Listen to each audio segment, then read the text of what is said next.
Muy buenas tardes para todos, ¿cómo andan? Bienvenidos a Fácil Desviarse.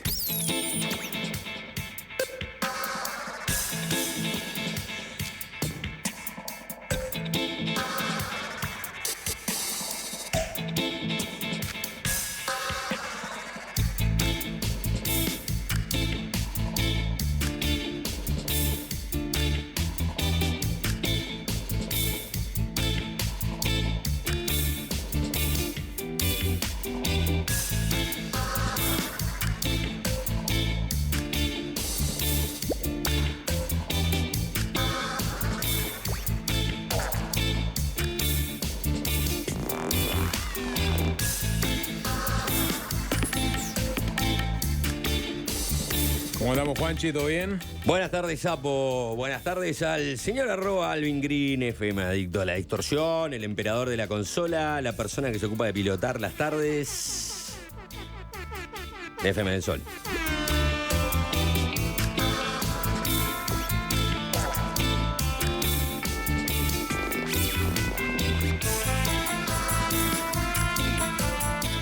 Llegó el agua. ¿Cómo anda, Nico? ¿Qué dice, Sapo? ¿Todo bien? Todo bien, por suerte. Agarre tranquilo. Voy a saludar al Tanito, Switchermaster de Eso Estrella. en radio no se entiende, ¿eh? ¿Eh? Eso en radio no se entiende. ¿Llegó el agua? No, llegó el agua sí. Ajá. El agarre tranquilo. Agarre tranquilo. No, justo bueno, van rabado con el saludo al Tanito, que está encargado, @Tanitus en sus redes sociales. No es @Tanitus, pero tendrías que hacerte una cuenta que sea @Tanitus a partir de ahora. Switchermaster Estrella de la transmisión de FM del Sol en el canal de YouTube de este medio. Buenas tardes para todos.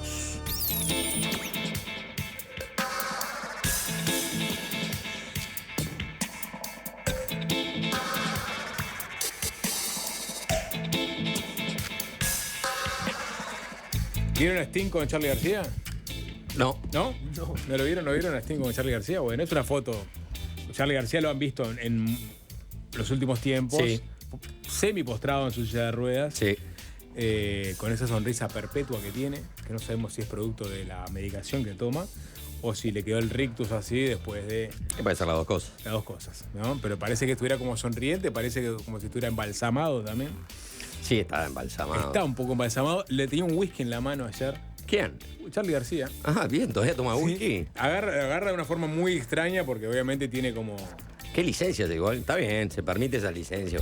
Ya está. Las malas lenguas dicen Ya que está. Charly García en este momento no puede no tomar porque su cuerpo... No, eso es un disparate. Bueno, es lo parte O sea, de la mitología. La excusa que se inventó Charly García.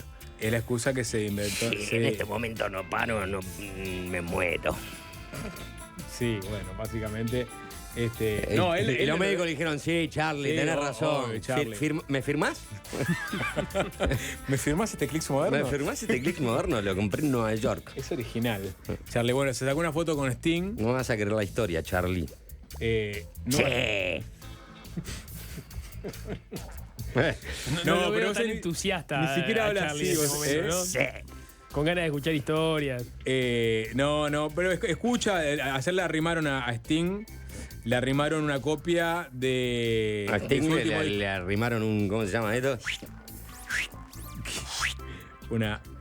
¿Cómo se llama? Un incienso. Un incienso. Sí. Sí, bueno, es verdad que hace tiempo que está para el... Son los dos el mitos, sexo. viste, que el mito que le quedó a Sting, dice, ya está. Es interesante eso, cómo uno queda asociado. De pronto Sting ya, por ejemplo, no hace yoga, que es obvio que lo sigue haciendo y cada vez más.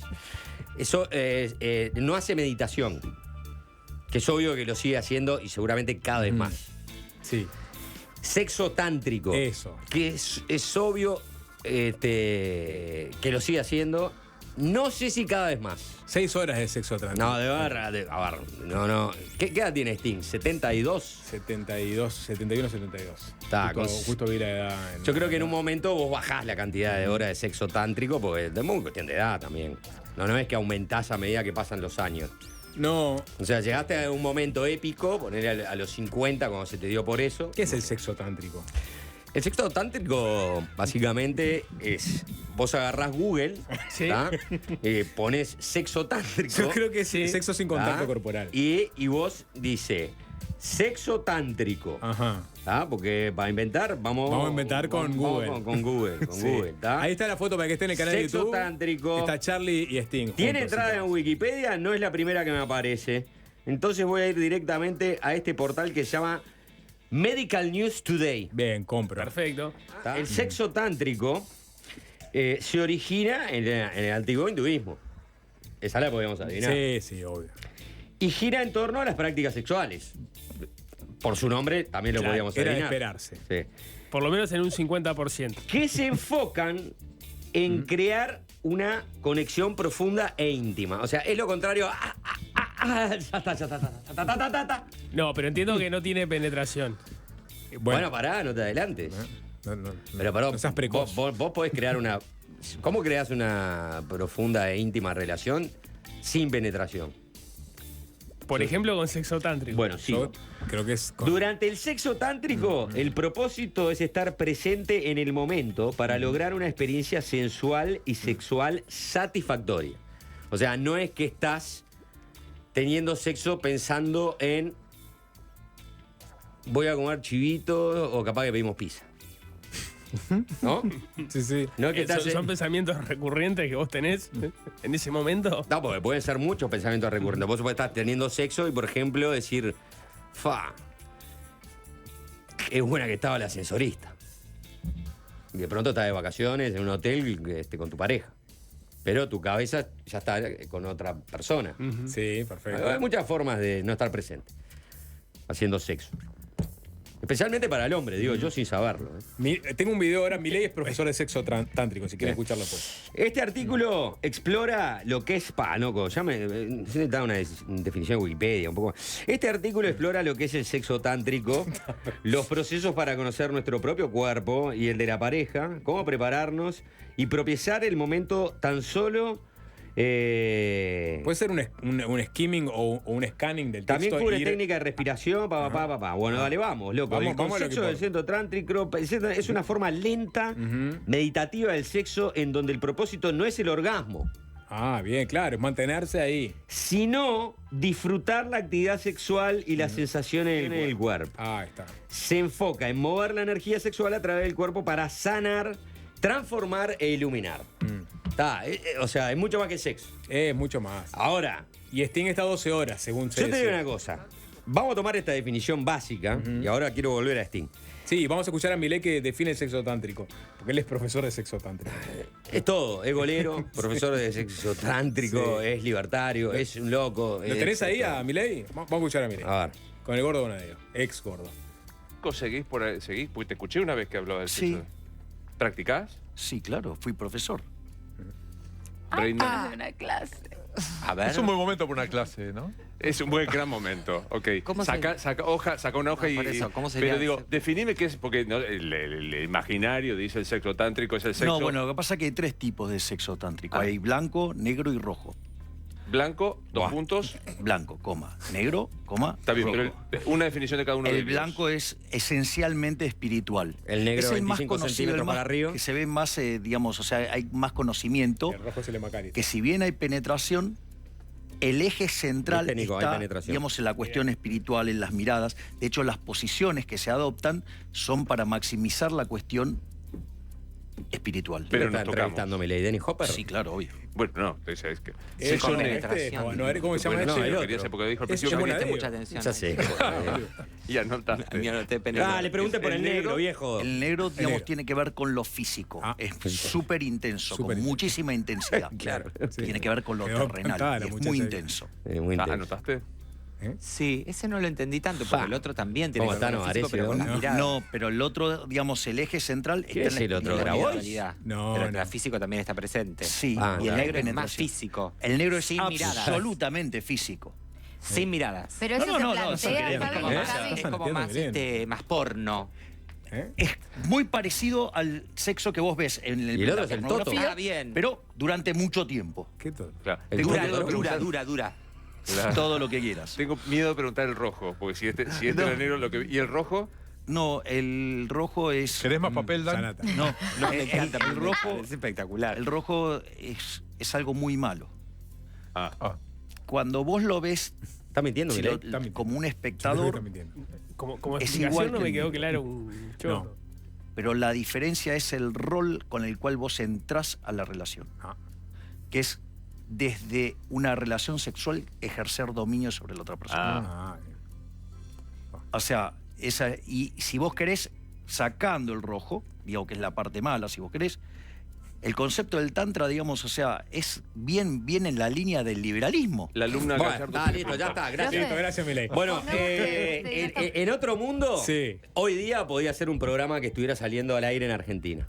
Javier, profesor de sexo tántrico. Sí, ¿no? obviamente. Presidente Sergio Massa. ¿No? Claro, pero está. seguiría siendo panelista. Ah, no. Tuvo sexo tántrico En un googleo en las rápido. elecciones, Milei, Sí, ¿no? En un Porque se googleo lo- rápido no hay una referencia a las 3 categorías que Estaba mencioné. hablando de Bueno. karate, creo, dice. Se entreveró. Se entreveró. Los seguidores del sexo tántrico creen que las técnicas tántricas pueden ayudar a resolver las complicaciones sexuales como eyaculación prematura, disfunción eréctil o anorgasmia. Ahora, yendo un párrafo arriba, se enfoca en mover la energía sexual a través del cuerpo para sanar, transformar e iluminar. Yo sé que es todo muy grandilocuente, pero el sexo nomás. ¿No sana? Bueno, Vos cuando tenés un buen polvo, perdón, ahora, ¿no? ¿Qué hora son? Temprano. Temprano. Cuando tenés un buen polvo de lavar, le decía yo, Sí, que le sí, comentaba obvio. a los niños que están escuchando, ¿no? Seguramente. Sí, sí, bien. vos Guiño, guiño. Guiño, vos Bien. metés la ropa, Sí, y cuando lavas bien, ¿viste? después que enjuaga, Centrifugado. centrifugado. Vamos, centrifugaste muy bien. Ahí vaciaste todo el tanque. No ¿No? recordás, che, no sé si te pasa. Ah, qué bueno que era esto, boludo.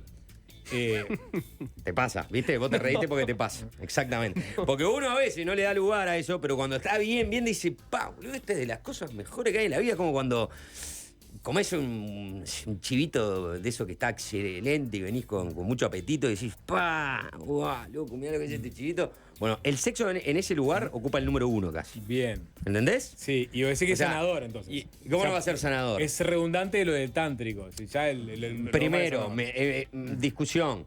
Sí, pero no es porque, o sea, si yo te dije para ir y si vos al final no querías ir.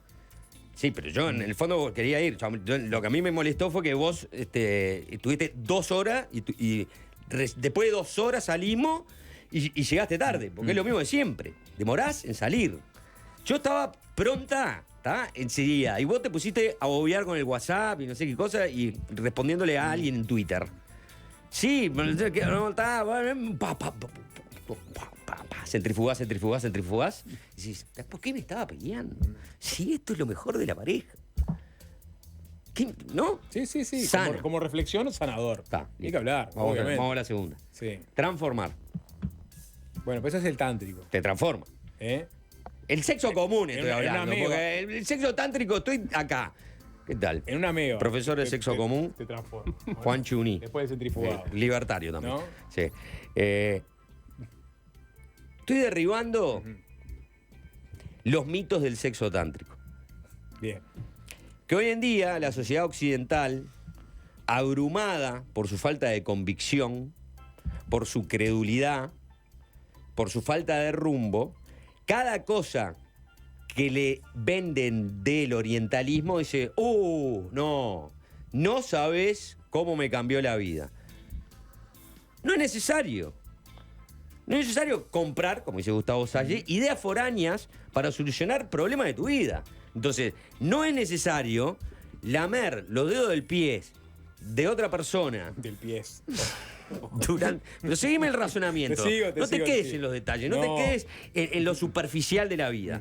¿Tá? Porque yo te estoy diciendo, el sexo superficial, Es la 5 o 6 minutos. la gramática. 10 minutos bien dados. Sí. ¿Está? 10, no necesitas 6 horas. Sí. 10 dados, además, 6 horas te aburrís en un momento. Solo 1 de cada 100 que prueba sexo tántrico logra el éxito. Los que siguen mi método, 9 de cada 10.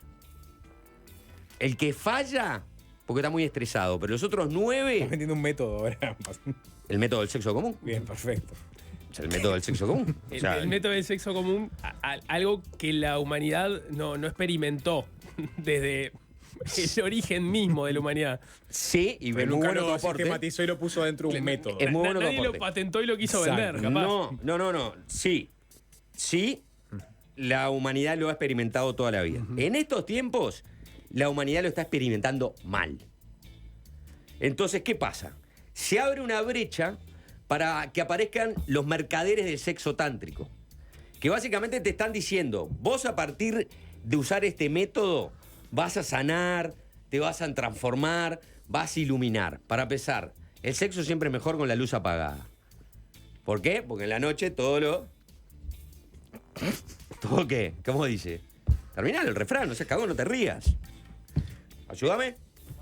Gracias. ¿Está? Entonces, lo de iluminar más o menos. Lo de iluminar más o menos. Yo te veo a vos. Sapo Sas, ¿qué edad tenés? 46. ¿Tenés panza? Ahí, ¿Tenés pelos en la panza? poco. Ujú. ¿Los huevos un poco caíditos o en su lugar? ¿No querés ver? No, ahora no. Me vas a distraer. Apagame la luz. No, tenés que pagar el YouTube. No tenés por qué ver. Es solo al tacto. Es solo al tacto. Ahora sí. ¿Eh? ahora me gustó. Ahora sí. Perfecto, Está. gracias. Bien, perfecto. A ver, No, es contacto. mostrá. ¿Eh? Acá. Contacto, sí, bueno, a ver. A ver. Sacá la mano, no sean. ¿Por qué? ¿Qué tenés algún problema con el toqueteo entre dos hombres? ¿Estamos al aire? Sí. Sí, lamentablemente sí. Es más, si me dejan pedimos una tanda, ¿no? Bueno, anda para allá. Yo te voy a. Volvamos al lugar donde estábamos. Bien, perfecto. ¿Por qué la gente te dice pones velas, un aromático, tal y tal? Pero eso no es Entonces, tántrico, ¿eh? por eso. No, eso es. Entonces la parte de iluminar, sacala. Ahora vamos a la parte de transformar. Sanar, transformar e iluminar. Sexo tántrico. Sexo común. Sana, hecho bien, sana. Transforma, transforma. De pronto vos tenías una discusión y ahora tenés un tipo tranquilo, sentado en el sillón, que dice, ¿podemos pedir en lugar de pizzas un wok de salmón? ¿O cómo se llama en realidad? Poke. Un poke. Un poke de salmón. Pokeball, Ta. si querés. Viernes de noche, después de toda una semana de laburo. Vos no tenías ese sexo común bien hecho. Te decían, yo quiero comer un pokeball de salmón. Decía, las pelotas, decía. Aparte utilizaba esa expresión ordinaria. No, yo quiero comer chivito, pizza, hamburguesa doble. Todo pesado. Sí. Tenés sexo, 5, 6, 7 minutos, ¿eh? Bien trabajado, ¿eh?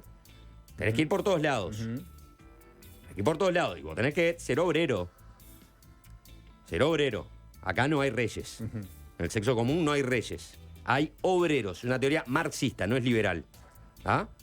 ¿La plusvalía cuál es? Es tuya. Si lo hiciste bien. Estás tirado en un sillón, estás tranquilo. Acabás de recuperar la idea romántica de pareja, el ideal de vida. ¿Por qué? Porque hiciste el sexo bien 8 minutos. No necesitas ni 4, ni 6, ni 8 horas. Lo de Sting es un invento. ¿Está? Digo, no voy a, Está bien, no voy a seguir vamos con la hablando clase. por ahí. No, digo, ya está. Sting decía que tenía 12 horas de sexo con su pareja. ¿Para qué? Seguramente porque en el lapso que duró de Police haya cepillado más que un tercio de la humanidad. Entonces ya no sabía qué vuelta acotar. Vos decís que se aburrió del sexo común. Creo que sí. Creo que sí. Ya, pero Era eso- el eso- paradigma está del bien. rockero fachero Pero si vos que entre todos el los 77 y el 85. Todos los días comés milanesa, Sí. te enfrentás a una milanesa, Dame sexo, dame pokeball. dame pokeball. Dame pokeball. Bueno, Entonces ¿y una- lo que le pasó a Sting? Ta, Dame no. pokeball. Si vos caes en los excesos es porque tenés una adicción. Bueno, está, pero eso Entonces vos lo que tenés que hacer es tener sexo común. Pero no tenerlo todo el tiempo, porque si no, vos sos un sexópata. Bueno, a Sting parece que le Está, pasó. por eso, Sting, Capaz que le mandaron dejar el sexo. Bueno, por eso sí. pasó al tántrico. Y seguramente. Sting no es una buena referencia para nadie. A eso voy. Porque él pasó del cepillo al tántrico. Y no está en ninguno de los dos extremos. Es simplemente sexo común. Pero pobre Sting, capaz que nunca pudo estar en el lugar del Bueno, común. ¿no? Pobre, pero Pobre que no Sting. sea un referente. No, está bien. Que ¿no? pues yo me siento en una cosa, en una reunión. Está mi mujer y las amigas. ¿Ah? Dicen, Sting, Fai, con 70 años y sigue estando para partirlo. ¿Verdad? Sí, aparte hace sexo tántrico. ¿Y qué? ¿Sabes por qué hace sexo tántrico? Porque nunca pudo hacer sexo común. Yo quiero ver si a vos, Sting, te está lamiendo el dedo gordo del pie durante 1 hora y media, a ver si vos seguís enamorada de Sting. Y van a decir sí, porque Sting es tan fachero que siempre me van a cagar. Eso lo acepto. Van a decir, sí, vos sabés, imagínate Sting lamiéndome 1 hora y media el dedo gordo del pie. Arranque peli. ¿Eh? Y ni que hablar, cuando lo agarras a Sting, le pones la mano en la cabeza y le decís, tocame el bajo. ¿Entendés? El contrabajo. Si sos muy mayor, el contrabajo. O sea, las obreros. Bueno, bien. Nada. ¿Me puedo ir? No, sí, bueno. Te voy a dejar. Sting y Charly García se encontraron, ¿no? Ayer, en Movistar Arena. Charly García en silla de ruedas, Sting, 70 pirulos. Ya cara de tedio, hay que decirlo, ¿no? Que le pidieron una y otra vez. Tocate la de Polis, porque tu carrera ya se grabó en Pole, ¿no? Bueno. Le pidieron que tocara Every Breath y Tech, ¿no? Básicamente, y el Yo público. Tech, aparte que es una distinta. Es la Universidad de Tecnología. El Unplugged. Pero en algún momento, Charly García y Sting estaban en otra sintonía. Ajá. Para el que esté en YouTube, Sí. va a poder apreciar la imagen. Para el que no lo esté, va a escucharlo. Amnistía Internacional, Estadio de River Plate, año 87, 88. No, 85. No, 87. 88, me dice Tanito. Ah, porque fue el momento de Tracy Chapman. Exacto. Están en el escenario. Yusun Dur. ¿Te acuerdas de Yusun Dur? El francés está... Argelino, creo. argelino. Sí. Está Tracy Chapman, está The Boss, Bruce Springsteen, está Sting y está Charly García. Parece que Charly García estaba gritando en el backstage, I am the boss, I am the boss. No. Es un genio. Estaba en otro... En otro nivel. ¿Y cuál era la canción emblema de Amnistía Yo Internacional? no the boss, I am the boss. I am the boss, I am the boss. I am the boss. Sí, con esa voz. Y están haciendo El Estado. Que tendría el Estado. Y estos eran mega estrellas, ¿no? Y Charly García no lo conocía a nadie. Sin embargo, cuando se suben todos a cantar Get Up, Stand Up, que era la canción ícono, ¿no? Get up, stand up. Bueno, entra Charly García a cantar y les impone el estribillo a Sting y a Bruce Springsteen. Vamos a verlo.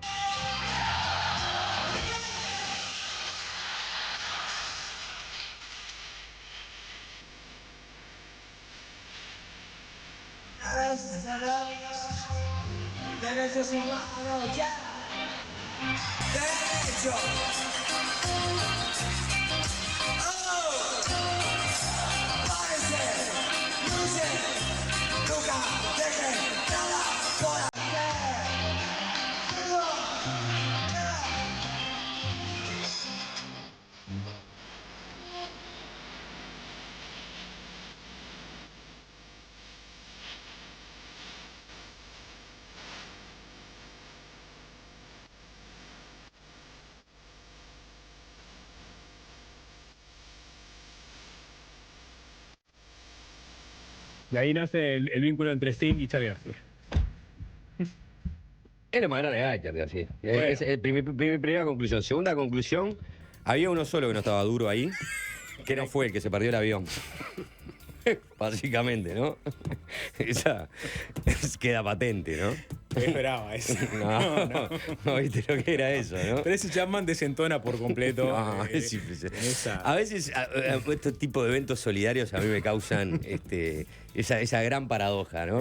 Estos músicos. El mejor momento de la música del rock histórico es este.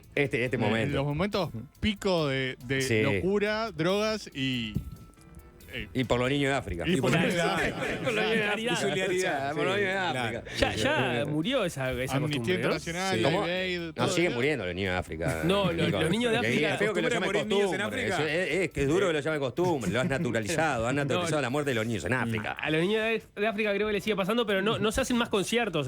Bueno, con hubo esa- ahora por las víctimas de Y porque los siguen incendios de muriendo los niños en África. Entonces Ah, la gente pero dijo, ¿por qué vamos a seguir haciendo No recitales y podés siguen comparar muriendo? el Live Aid o No. Amnistía Internacional con son los que se les quemaron la casa en Malibú. No, totalmente. El último fue Live 8, el de Pero pará, el del 2008. pará. No seas comunista, que no pueden hacer un recital No, para que Paul Simon recupere su barbacoa. No, O sea, espero que no sea para ellos, pero igual es incomparable.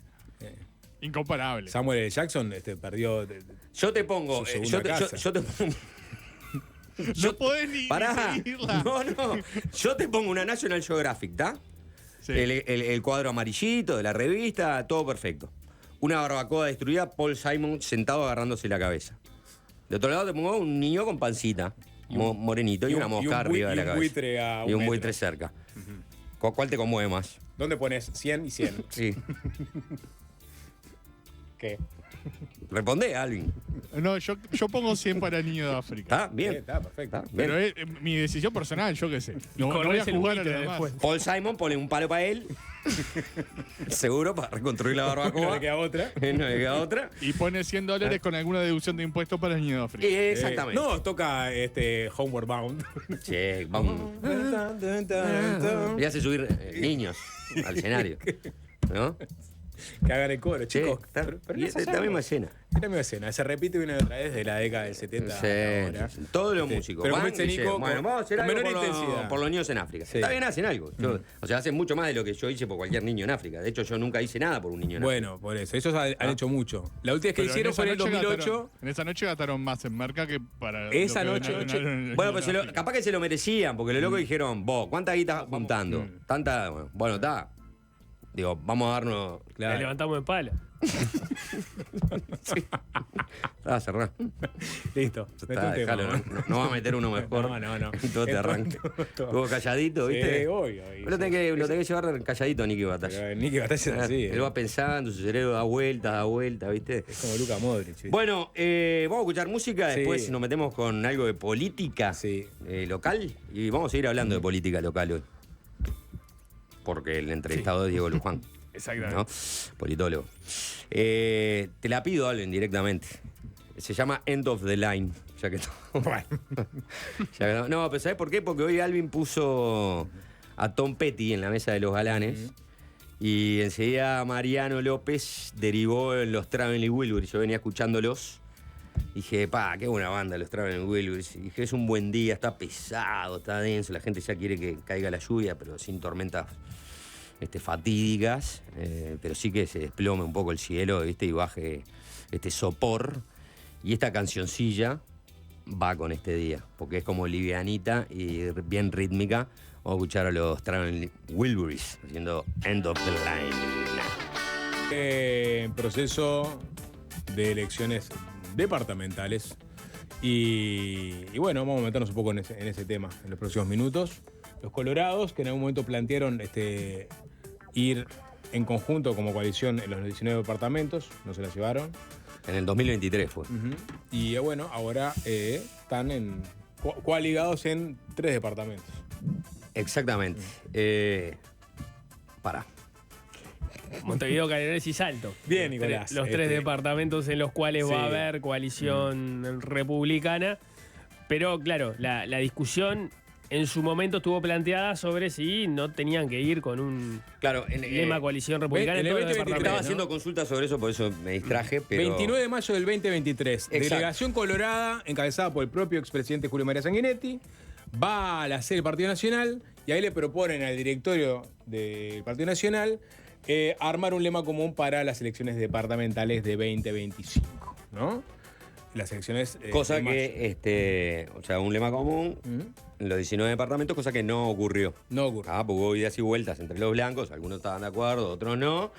Lo cierto es que lo que se acordó fue con ir para 3 departamentos, los 3 departamentos donde hay intendencias del Frente Amplio. Salto, como decía Nico, Canelones y Montevideo. Pero la idea de los colorados era justamente ya forjar esa coalición para estas elecciones departamentales en los 19 departamentos.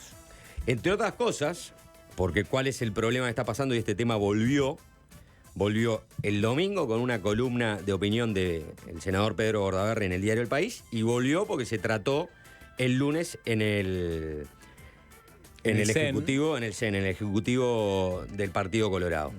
Y los dos grupos, o sea, el de Ojeda y el de Bordaberry, están de acuerdo, o sea, que la opinión es la misma con algún matiz. El asunto es que ahora muchos blancos, en diferentes departamentos donde el Frente Amplio también es una amenaza electoral, están pidiéndole los votos a los colorados. Están diciendo a los colorados, voten a los blancos, así le ganamos al Frente y no corremos el riesgo de perder una intendencia con el Frente Amplio, que es una intendencia del Partido Nacional, pero también es una intendencia, en definitiva, de la coalición. Pero claro, los colorados le dicen, nosotros te propusimos en su momento hacer una coalición para los 19 departamentos. No quisieron. Y ahora me querés correr los votos para el Partido Nacional, no habiendo aceptado mi propuesta, porque temés perder la intendencia con el Frente Amplio. Hay algunas intendencias que han sido del Frente Amplio y que el Frente Amplio puede llegar a ganar nuevamente. Río Negro, Rocha, Paysandú. Entonces, esos departamentos, y ahora se habla también de San José, con una posibilidad de que el Frente se haga fuerte ahí, un departamento históricamente blanco. Bueno, lo cierto es que esto se trató en el Comité Ejecutivo Nacional del Partido Colorado, de que se termine de definir de parte de los blancos que haya una coalición republicana para 19 departamentos ya en las otras elecciones departamentales, que serían en el 2030. Los colorados están de acuerdo, pero ¿por qué digo con un matiz? Porque la columna de Pedro Bordaberry de el domingo en El País exige que eso se haga ya, de alguna manera. ¿Cómo la titula Bordaberry? O sea, que el compromiso se acepte desde Antes, ya, que para el 2030, Exacto. las elecciones departamentales, la coalición republicana va a ir toda junta en todos los departamentos. Si vos querés que haya colorados que voten a los blancos para conservar las intendencias, Para esta, me aseguras la de la que viene. mínimo los colorados, te decimos, está perfecto. El compromiso es una coalición para el 2030, porque si no, lo que estás matando es la posibilidad electoral de los colorados. Porque en coalición vos tenés un candidato colorado que suma votos dentro de una coalición. Ahora es, mirá, yo tengo más posibilidades, los colorados Tengo que votan poco. pinchar a mi candidato, Claro, a mi dirigente. Para, por no favor. voten al sapo colorado en Rocha y voten al Nico Blanco.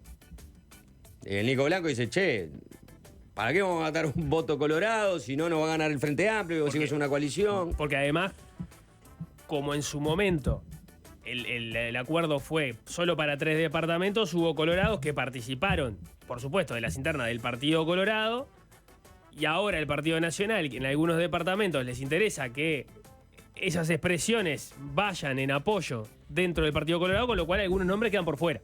Claro. O sea, porque ya quedan vedados de participar, porque participaron con los colorados, no pueden participar con Exacto. Claro.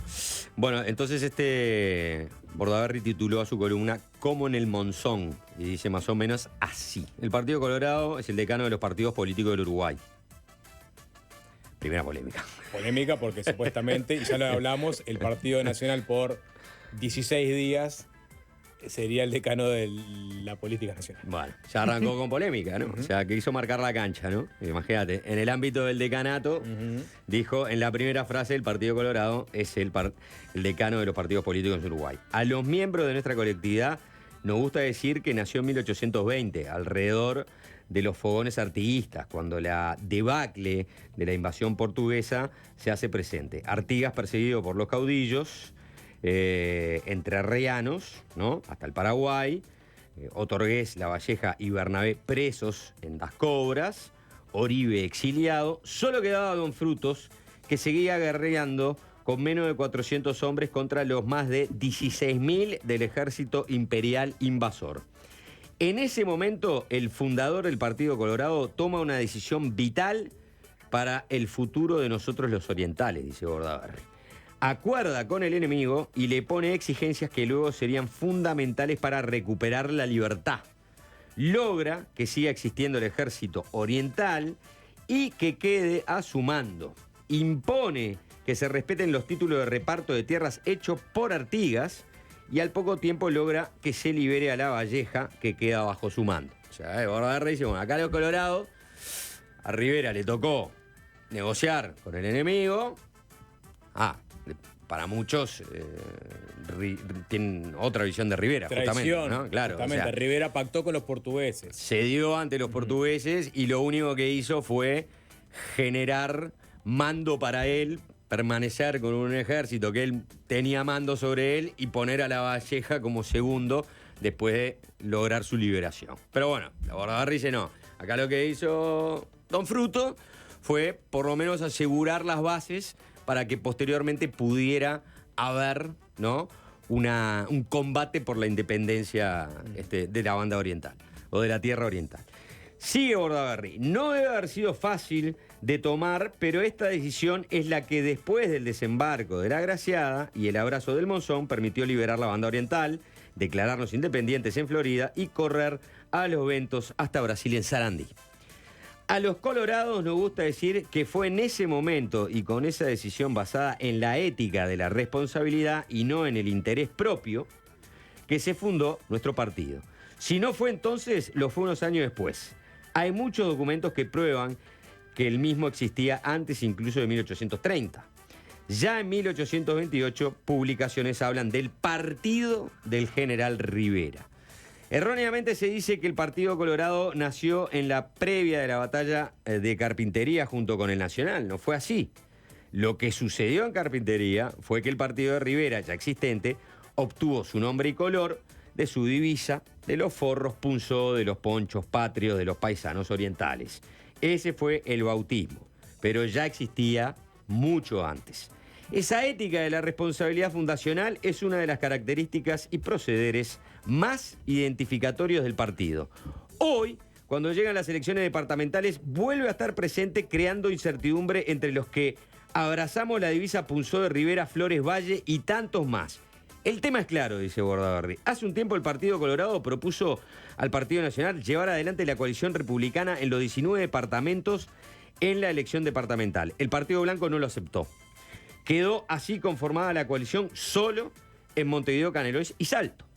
Hoy muchos dirigentes nacionalistas en todo el país solicitan a los colorados que los acompañen y voten dentro del Partido Nacional para evitar el triunfo del Frente Amplio. Algunos colorados, basados en la ética de la responsabilidad que nos viene desde el fondo de la historia, dudan si hacerlo. Otros se niegan y otros lo aceptan. La negativa nacionalista a tener coalición republicana en los 19 departamentos deja fuera de la posibilidad de ser candidatos a muchos colorados que quieren trabajar los 5 años para su vecino, lo que lo torna especialmente injusto, porque lo que estaba marcando Nico. Legítimamente, algunos sostienen que no es responsabilidad de los colorados que el Frente Amplio triunfe, sino de quienes no aceptaron la coalición. Además, que votar dentro del otro partido significa un renunciamiento no tolerado por las normas partidarias para quienes se presentaron a la elección interna. Incluso hay quienes exigen disciplina y disciplinamientos. El Comité Ejecutivo Nacional del Partido Colorado no se ha pronunciado. Debe hacerlo. A nuestro juicio llegó el momento de la ética de la responsabilidad, pero también de la exigencia y el compromiso. Si el Partido Nacional, en los departamentos donde hoy no hay coalición republicana, requiere el apoyo de ciudadanos colorados, debe previamente comprometerse a que en el año 2030 habrá coalición en todos. El Comité Ejecutivo Nacional del partido debe pararse firme y exigir a los socios de la coalición ese compromiso. Debe exigirlo ahora y no después de las elecciones. De no aceptarse, no puede ser que colorado alguno apoye a candidatos de otro partido. El momento es ahora, cuando arrecian los temores de perder varios gobiernos departamentales si no votamos juntos. Como colorado y legislador, le pido al Comité Ejecutivo Nacional que actúe con esa ética de la responsabilidad que ha sido desde siempre la nota distintiva de nuestro partido. Pero también solicito que defienda el interés del mismo y a los colorados de a pie que dan todo por el partido. Bueno, si el Partido Nacional valora nuestro apoyo, con seguridad estará de acuerdo con este planteo y se comprometerá hoy y ahora a comparecer en el 2030 en todos los departamentos como coalición. El tema debe ser claro, es aquí y ahora, no se debe aceptar que es un tema para después de mayo, porque eso equivale a rechazarlo. Se pide el apoyo a los colorados hoy, se deben comprometer hoy. Como en el Monzón, nos abrazaremos, pero para ello se necesitan dos. Eso es lo que dice Bordaberry, que es la diferencia que marca con otro... O sea, pero yo entiendo mal, perdón que te interrumpa, Sí. o para Bordaberry es más o menos lo mismo que Ofelia Umpierre del Frente Amplio en San José gane la intendencia a que la banda oriental haya seguido bajo la égida brasileña o luso brasileña. La ética de la responsabilidad. Está bien. Está bien, es un buen planteo. Lo vamos a tratar. No, pero mira. Lo vamos a tratar después. Sí, porque hay un ejemplo más cercano que Antes quiero decir, el de Rivera, ¿no? Antes quiero decir que la diferencia entre el sector de Bordaberry, hoy hay una nota en la diaria que habla sobre este tema, es de hoy o de ayer, hoy que es 25 hoy, ¿no? Ujú. Sí. Es de ayer. Habla Felipe Schipani. Habla Felipe Schipani, habla Tabaré Viera, en fin. Bordaberry se tira el domingo a decir, bueno, no solo tiene que exigirlo el Comité Ejecutivo Nacional del Partido Colorado, tiene que exigir que exista esa coalición, pero tiene que exigirlo al Partido Nacional antes de que sean las elecciones en el 2030. Y lo que entienden es que en marzo los blancos en la convención deberían pronunciarse, ¿no? Y comprometerse a que exista ya la coalición republicana en los 19 departamentos para el 2030. Como decir, bueno, si nos van a pedir votos, nos tenés que dar algo a cambio.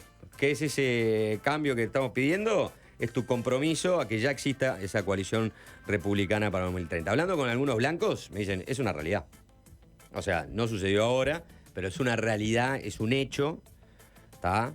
Capaz que no se tiene que hablar de pacto, pero es una realidad que va a haber coalición republicana para el año 2030. Pero bueno. No, pero el matiz está en... Lo que quiere Bordaberry es Ahora.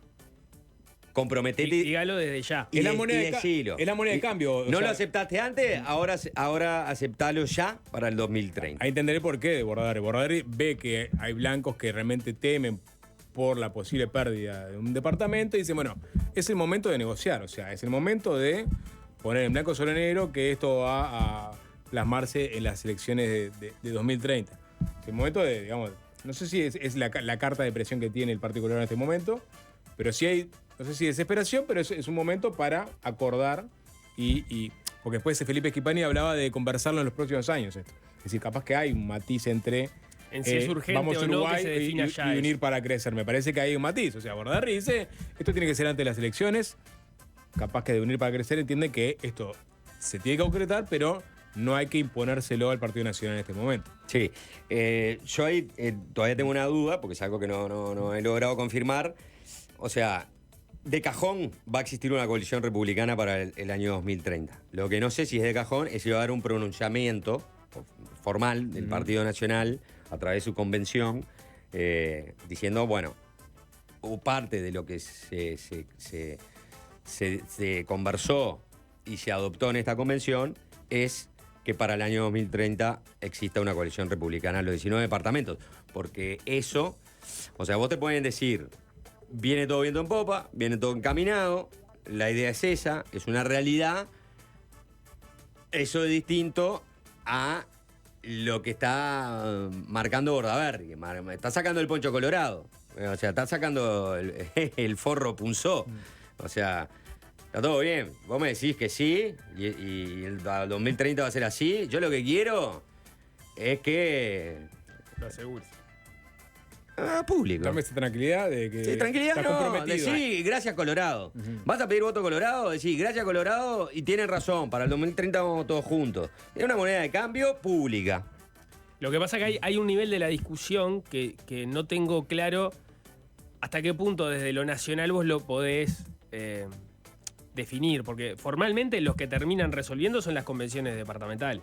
Y de hecho, si no me equivoco, parte de la dificultad para que el Partido Nacional le llevara la punta al Partido Colorado sobre ir todos con coalición republicana en esta elección, tenía que ver con que algunas intendencias o algunos departamentos no querían, porque la competencia la tienen entre ellos y no querían que se definiera desde acá de Montevideo cómo tenían que competir ellos en sus respectivos departamentos que tenían internas vivas y que además pesaban mucho en la forma en cómo después iban a organizarse. La descentralización. Claro, sí, porque en definitiva hay muchos departamentos que tienen las internas entre ellos y si vos vas a un acuerdo de este tipo, vas restringiendo la cantidad de vías con las que tienen para competir. Y además después también tenemos que imaginar cómo sería esa elección, porque en qué momento terminan definiendo los candidatos. Vas a tener lema único para las departamentales qué pasa con las nacionales, que también es una discusión a dar, pero porque además tenés que reservar nombres. Estamos de acuerdo que imaginemos una coalición republicana ya que hubiera existido para los 19 departamentos en estas elecciones departamentales. Elección departamental con coalición republicana, 19 departamentos, equivale mejores chances para el Partido Colorado, reduce favoritismo del Partido Nacional. Te hago el ejemplo, ¿tá? No existe la coalición. Sapo es el frente, yo soy los blancos. Yo soy los blancos, Sapo son los colorados y Nico es el frente. ¿Tá? Yo soy el favorito, Juanchi, en 33. ¿Tá? Tengo en las encuestas algo que estoy arriba. Nico, el frente me está pisando los talones. Sapo Colorado está allá abajo, pero con unos votitos del Sapo le ganó al frente, gana el Partido Nacional. El votante, que son muchos en realidad, dice, viene reñida la cosa, no voy a votar a los colorados, voto a los blancos para asegurar que no gane el Frente Amplio en esa división política y, si se quiere, ideológica en la que está el país. La coalición y el Frente Amplio.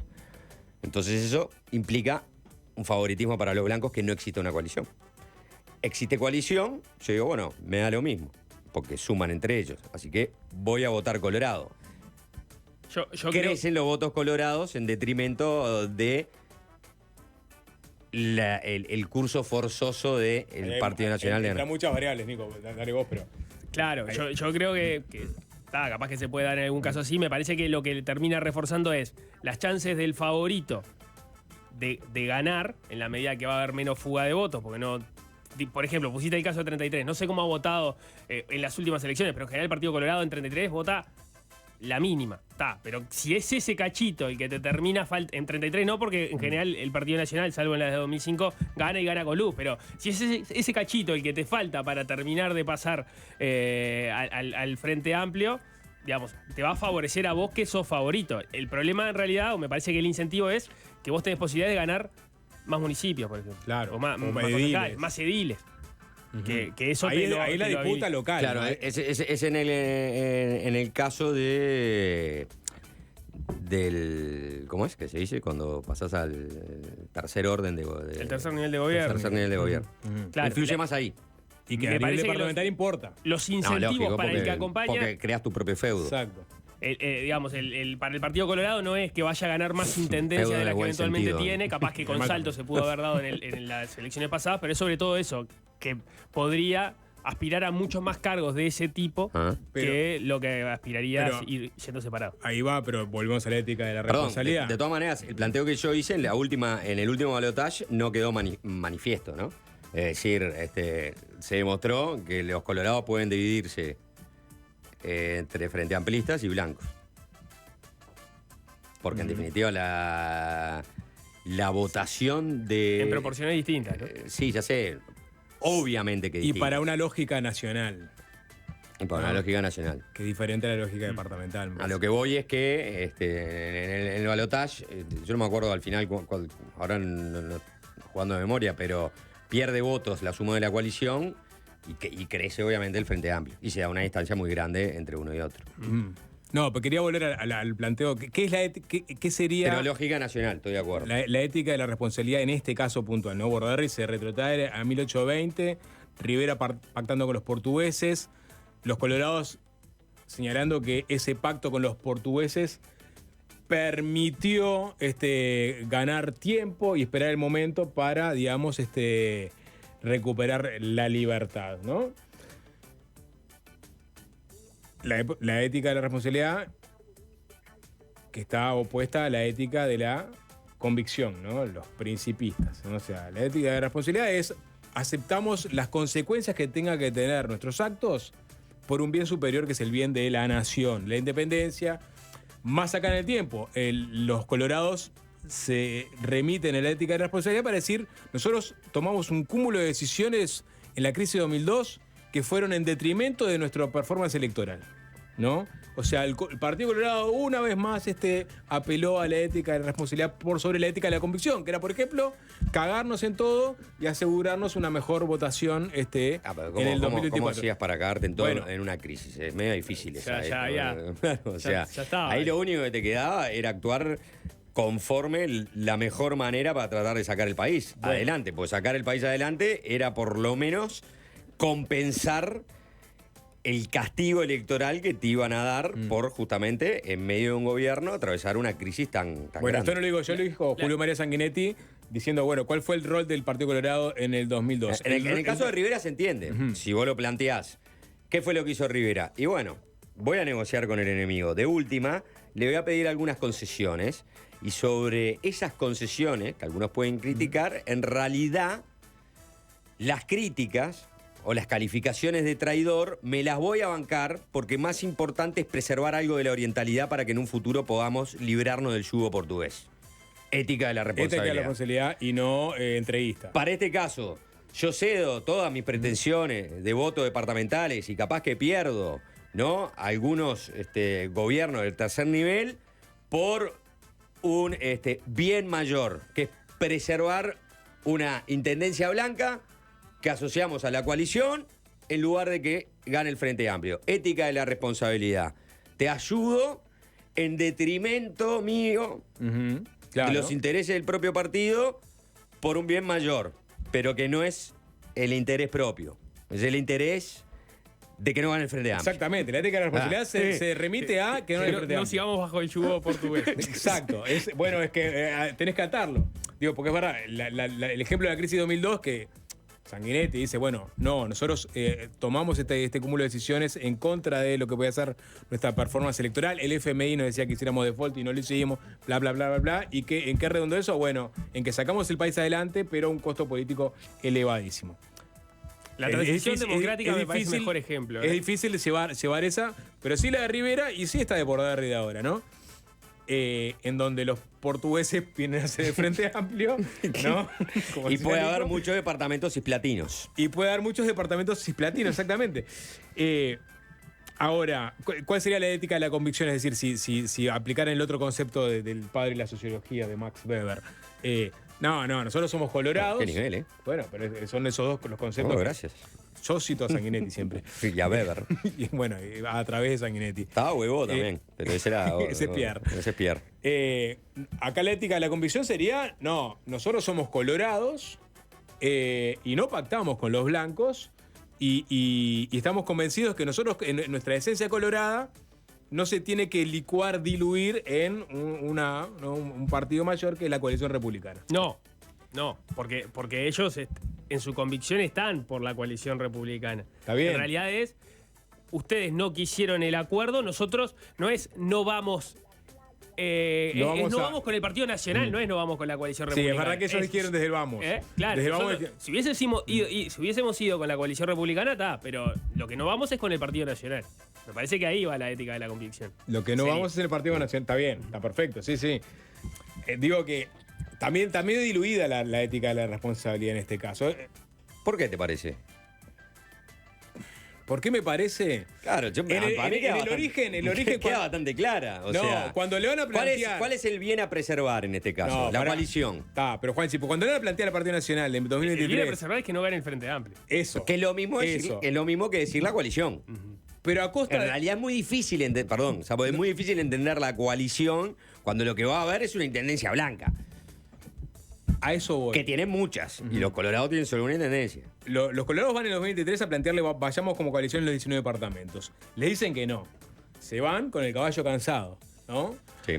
Ahora los blancos les piden su apoyo. Con el Uber cansado, con el caballo más de lo blanco. Está bien. Y los colorados, en vez de decir, no, pará, no, la verdad que ya fuimos en su momento, ahora ya está. Nuevamente, digamos, abren una endija para decir, bueno, está. Entonces, ¿en qué queda el Partido Colorado acá?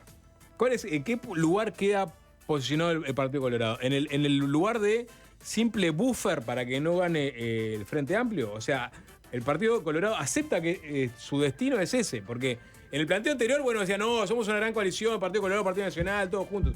Ahora yo te presto a mis 4 punteros locales para que te militen, pero comprometete a que en el 2030 vamos a ir juntos. Para mí, la ética de la responsabilidad queda sí, te entiendo. media desdibujada. No, claro, vos decís, estás aceptando moneditas. No, bueno, pero pará. Es lo que pero dice es lo Sapo. mismo. Sapo te dice, lo único que te pido es que la voluntad manifiesta de que va. Pero es de el que diga- compromiso para que dentro de 5 años, que fueron los 5 años que se fumó Rivera en la Cisplatina. ¿No? Está bien, analógicamente. O sea, coincide, en lo temporal coincide. Análogamente, En lo cronológico. Sí. La puta que lo parió. En lo cronológico, es ahí. Sí, no, lo cronológico no, es la misma cantidad de tiempo. pero no sé qué. En lo temporal. Sí. Bueno, no la sé. cronometría. Y encima está dividido el Partido Colorado en este tema. O sea, Vos lo que decís es, si vos pensás en columna de opinión de Colorados, sí. ¿está? Desde una de Rivera, ¿está? Hasta otra de Joaquín Suárez, hasta otra de Venancio Flores, una de Arte Borda, antes de morir. Sí. Bueno, todos murieron antes de ser asesinados. Una de Valle y una de Valle Barres. ¿Tá? Y hasta una de Sanguinetti. Sí. La de Bordaberry termina siendo como la columna de opinión de la realidad del Partido Colorado. Y sí. Antes el Partido Colorado escribía desde la atalaya, ahora está escribiendo desde el fondo de pozo esperando que caigan una miga de pan. Y bueno, y sí, pero apelando a un concepto que en realidad entienden O que sea, los es como representa un desde el pollito. inicio. Antes era el gallo colorado, ahora era un pollito colorado. Bueno, Está pidiendo sí. que la gallina blanca venga a tirarle unos gusanitos para alimentarlo. ¿No? Claro, pero por otro lado, para mí es la ética de. No es ni la responsabilidad ni la convicción, es la necesidad tiene cara de hereje. La necesidad tiene cara de hereje, ahora La ética explicarlo. de la necesidad. La ética de la necesidad, exactamente. Pero no es necesidad.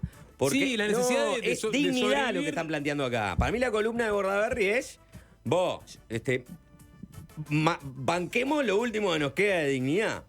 Fuimos en el 2023, fue Sanguinetti, no lo mandaron a Felipe Schipani, fue Sanguinetti a plantear una coalición. ¿Y qué hicieron los blancos? Dijeron, no. Es complicado, los departamentos, Está- Nico, Nico, no sé qué. Sí, vamos para 3 departamentos solamente porque no sé qué, no sé cuánto. Está, ahora se viene la elección. Los blancos tratan de decir, asusando a los colorados, voten. Si no gana el frente, el segundo. Pará. Digo, mantengamos un poco de dignidad, por lo menos que todo blanco Soy chirolita. vayan en marzo y digan, sí, aceptamos su propuesta para el 2023. Claro. Está, bajate un poquito el pantalón.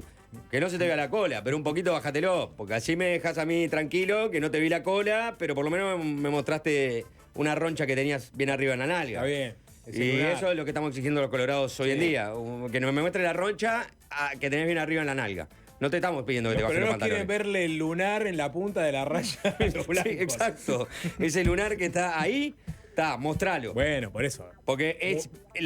Puedes apelar a la ética de responsabilidad, pero en realidad estás en otra situación. Pero está bien porque Y tiene- arrancás una columna grandilocuente. ¿Qué es lo que quiere decir? Que no han Nadie lee logrado hasta el final de la columna ¿Eh? igual. Nadie lee hasta el final de la columna igual. ¿No? Bueno, solo, sí. solo acá es fácil de olvidarse. Nosotros la leemos, por lo menos. Yo lo que te digo, que vos arrancás, si vos tratás de analizar la columna, decís, desde el principio, primero, andá a la vitrina a ver cuántas copas tenés. Somos el partido decano, somos el partido de la ética de la responsabilidad. En carpintería nosotros ya existimos. Sí, todo Ni eso. que hablar que corriste en carpintería. ¿Está? Bueno. Somos Ahora- los padres de la patria. O sea, Sí, gracias está. a Rivera, que pactó con los portugueses, Exacto. existe Uruguay. Ahora no somos padres de la patria. Nuestro candidato Ni fue Ojeda, patrones de la patria. ¿tá? Que musculaba y fue nuestro candidato. Ahora que no somos padres de la patria, mínimo estamos pidiendo que digas, sí, vamos a aceptar formalmente la propuesta que nos hizo Sanguinetti y el Partido Colorado en el 2023, ya, ahora. ¿Y el Partido Nacional qué va a hacer? Y el Partido Nacional, yo qué sé, debe Está haber envalentonado. esta discusión, ¿no? O sea, yo digo... No, malentonado no. No, bueno, pero decís, tuvimos Porque- 200 años sufriendo. Ahora vamos a hacerlo. No, pero el Partido Nacional está de acuerdo porque es una manera también de no estar en esta discusión. No les cuesta nada, en realidad, decir vos, sí, en 2030 vamos todos Si juntos. vos querés asegurarte... O capaz que les cuesta, si por eso no está tan claro. Ahora hay en riesgo intendencias. Sí. Si hubiera una coalición republicana, seguramente no. O sea que el Partido Nacional, por temas que exceden justamente a lo nacional y que tiene mucho más que ver con lo local, corrió el riesgo, al no llegar a una coalición republicana, de perder más intendencias. ¿O no? Sí. Fue casi como un tiro en el pie. Y ahora que estás preocupado por la posible pérdida de esas intendencias, es que le vas a buscar como nunca el Colorado. ¿Y el Colorado qué le queda? La ética de la responsabilidad. No. Exigirte que le muestres el lunar en la punta de la nalga superior, que no se lo está mostrando. Borrador lo presenta como la ética de la responsabilidad. Bueno, lindo. ¿Cerramos acá? Sí, ¿te parece? Es el momento. Gracias. Vamos a seguir hablando de política con Diego Luján. Se viene el politólogo Diego Luján, es fácil desviarse. 4 días, Luis Lacalle Pou le pasará la banda presidencial a Yamandu Orsi, dando comienzo así al próximo periodo de gobierno. Se abrirá de esa forma un nuevo tiempo para la vida institucional del país, que estará marcado por el regreso de Frente Amplio al poder, el estreno de la coalición republicana después de haber gobernado, el regreso de Lacalle Pou al llano, un parlamento sin mayorías para el oficialismo en la Cámara de Representantes y el estreno de un partido nuevo en la oposición con discurso antisistema, como parece serlo Identidad Soberana, por donde pasan los principales focos de interés a estas horas que cabe esperar de un gobierno de Yamandu Orsi. Vamos a analizarlo con el doctor en Ciencia Política Diego Luján, que es docente e investigador de la Facultad de Ciencias Sociales de la UDELAR y especialista en política comparada, partidos políticos y sistema de partidos, comportamiento electoral y presidencialismo. Diego, bienvenido, ¿qué tal? ¿Qué tal? ¿Cómo andan? Muchas gracias por la invitación. Buenas tardes, gracias por venir. Gracias por arrimarte, Diego. En la previa a las elecciones, fuiste convocado en varios medios también, para hablar sobre los perfiles de los candidatos, ¿no? Si estábamos ante el amanecer de un tiempo de perfiles propios, es decir, individualistas de los candidatos y no tanto de partido.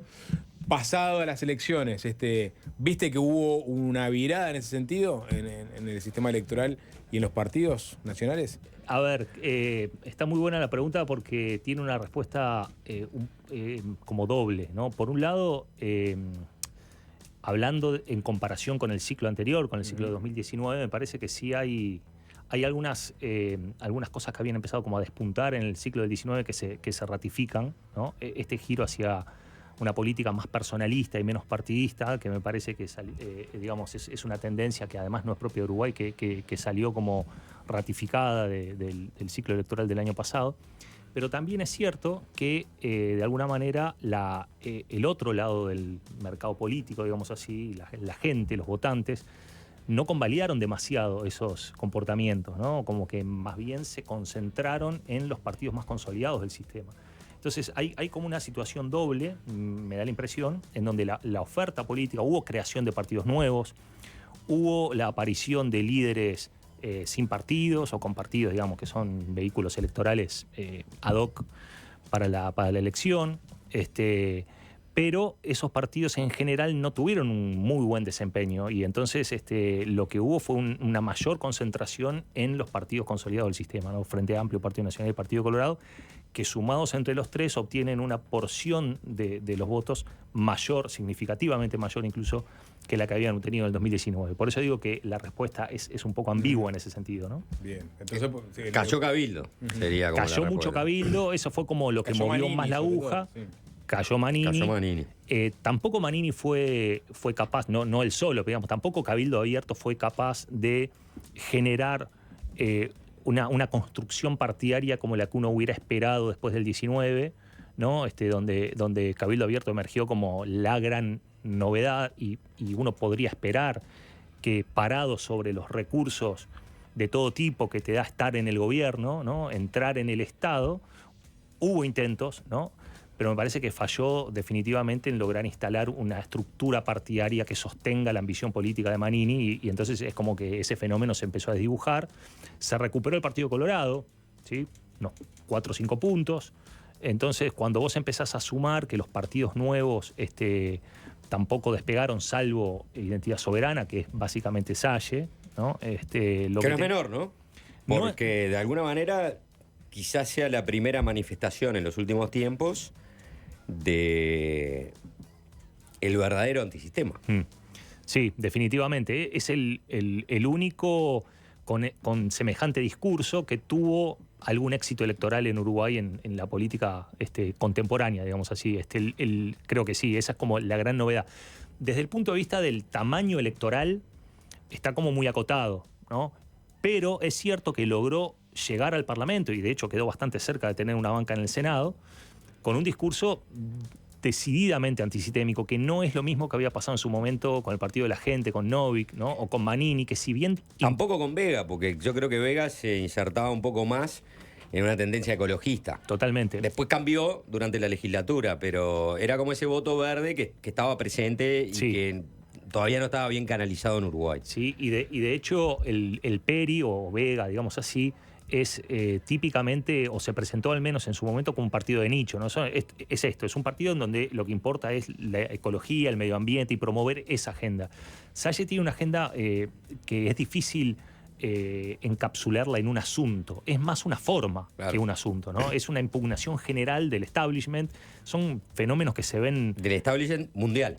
Es eso, Claro. porque justamente eso iba, ¿no? Son fenómenos como globales que se van replicando con mayor grado de éxito en distintos lugares, pero que uno ve que hay un discurso que crece en el mundo que no es tanto de derecha o de izquierda, aunque por supuesto podemos profundizar en eso, tiene componentes identificables desde el punto de vista ideológico, pero sobre todo se caracterizan por una forma de comunicación, por una forma discursiva que impugna lo establecido. Claro. Para todos lados, ¿no? Para todos lados, sí. Y lo impugnas desde, como decís vos, desde lugares que pueden ser perfectamente de derecha o de izquierda, de lugares que pueden ser nacionalistas. Ayer hubo una reunión en el edificio Alemania donde se estaba dando la transición, donde se hizo la presentación formal del gobierno electo de los cargos que le van a dar a la oposición de Contralor. Y Salle no iba a ir a esa reunión.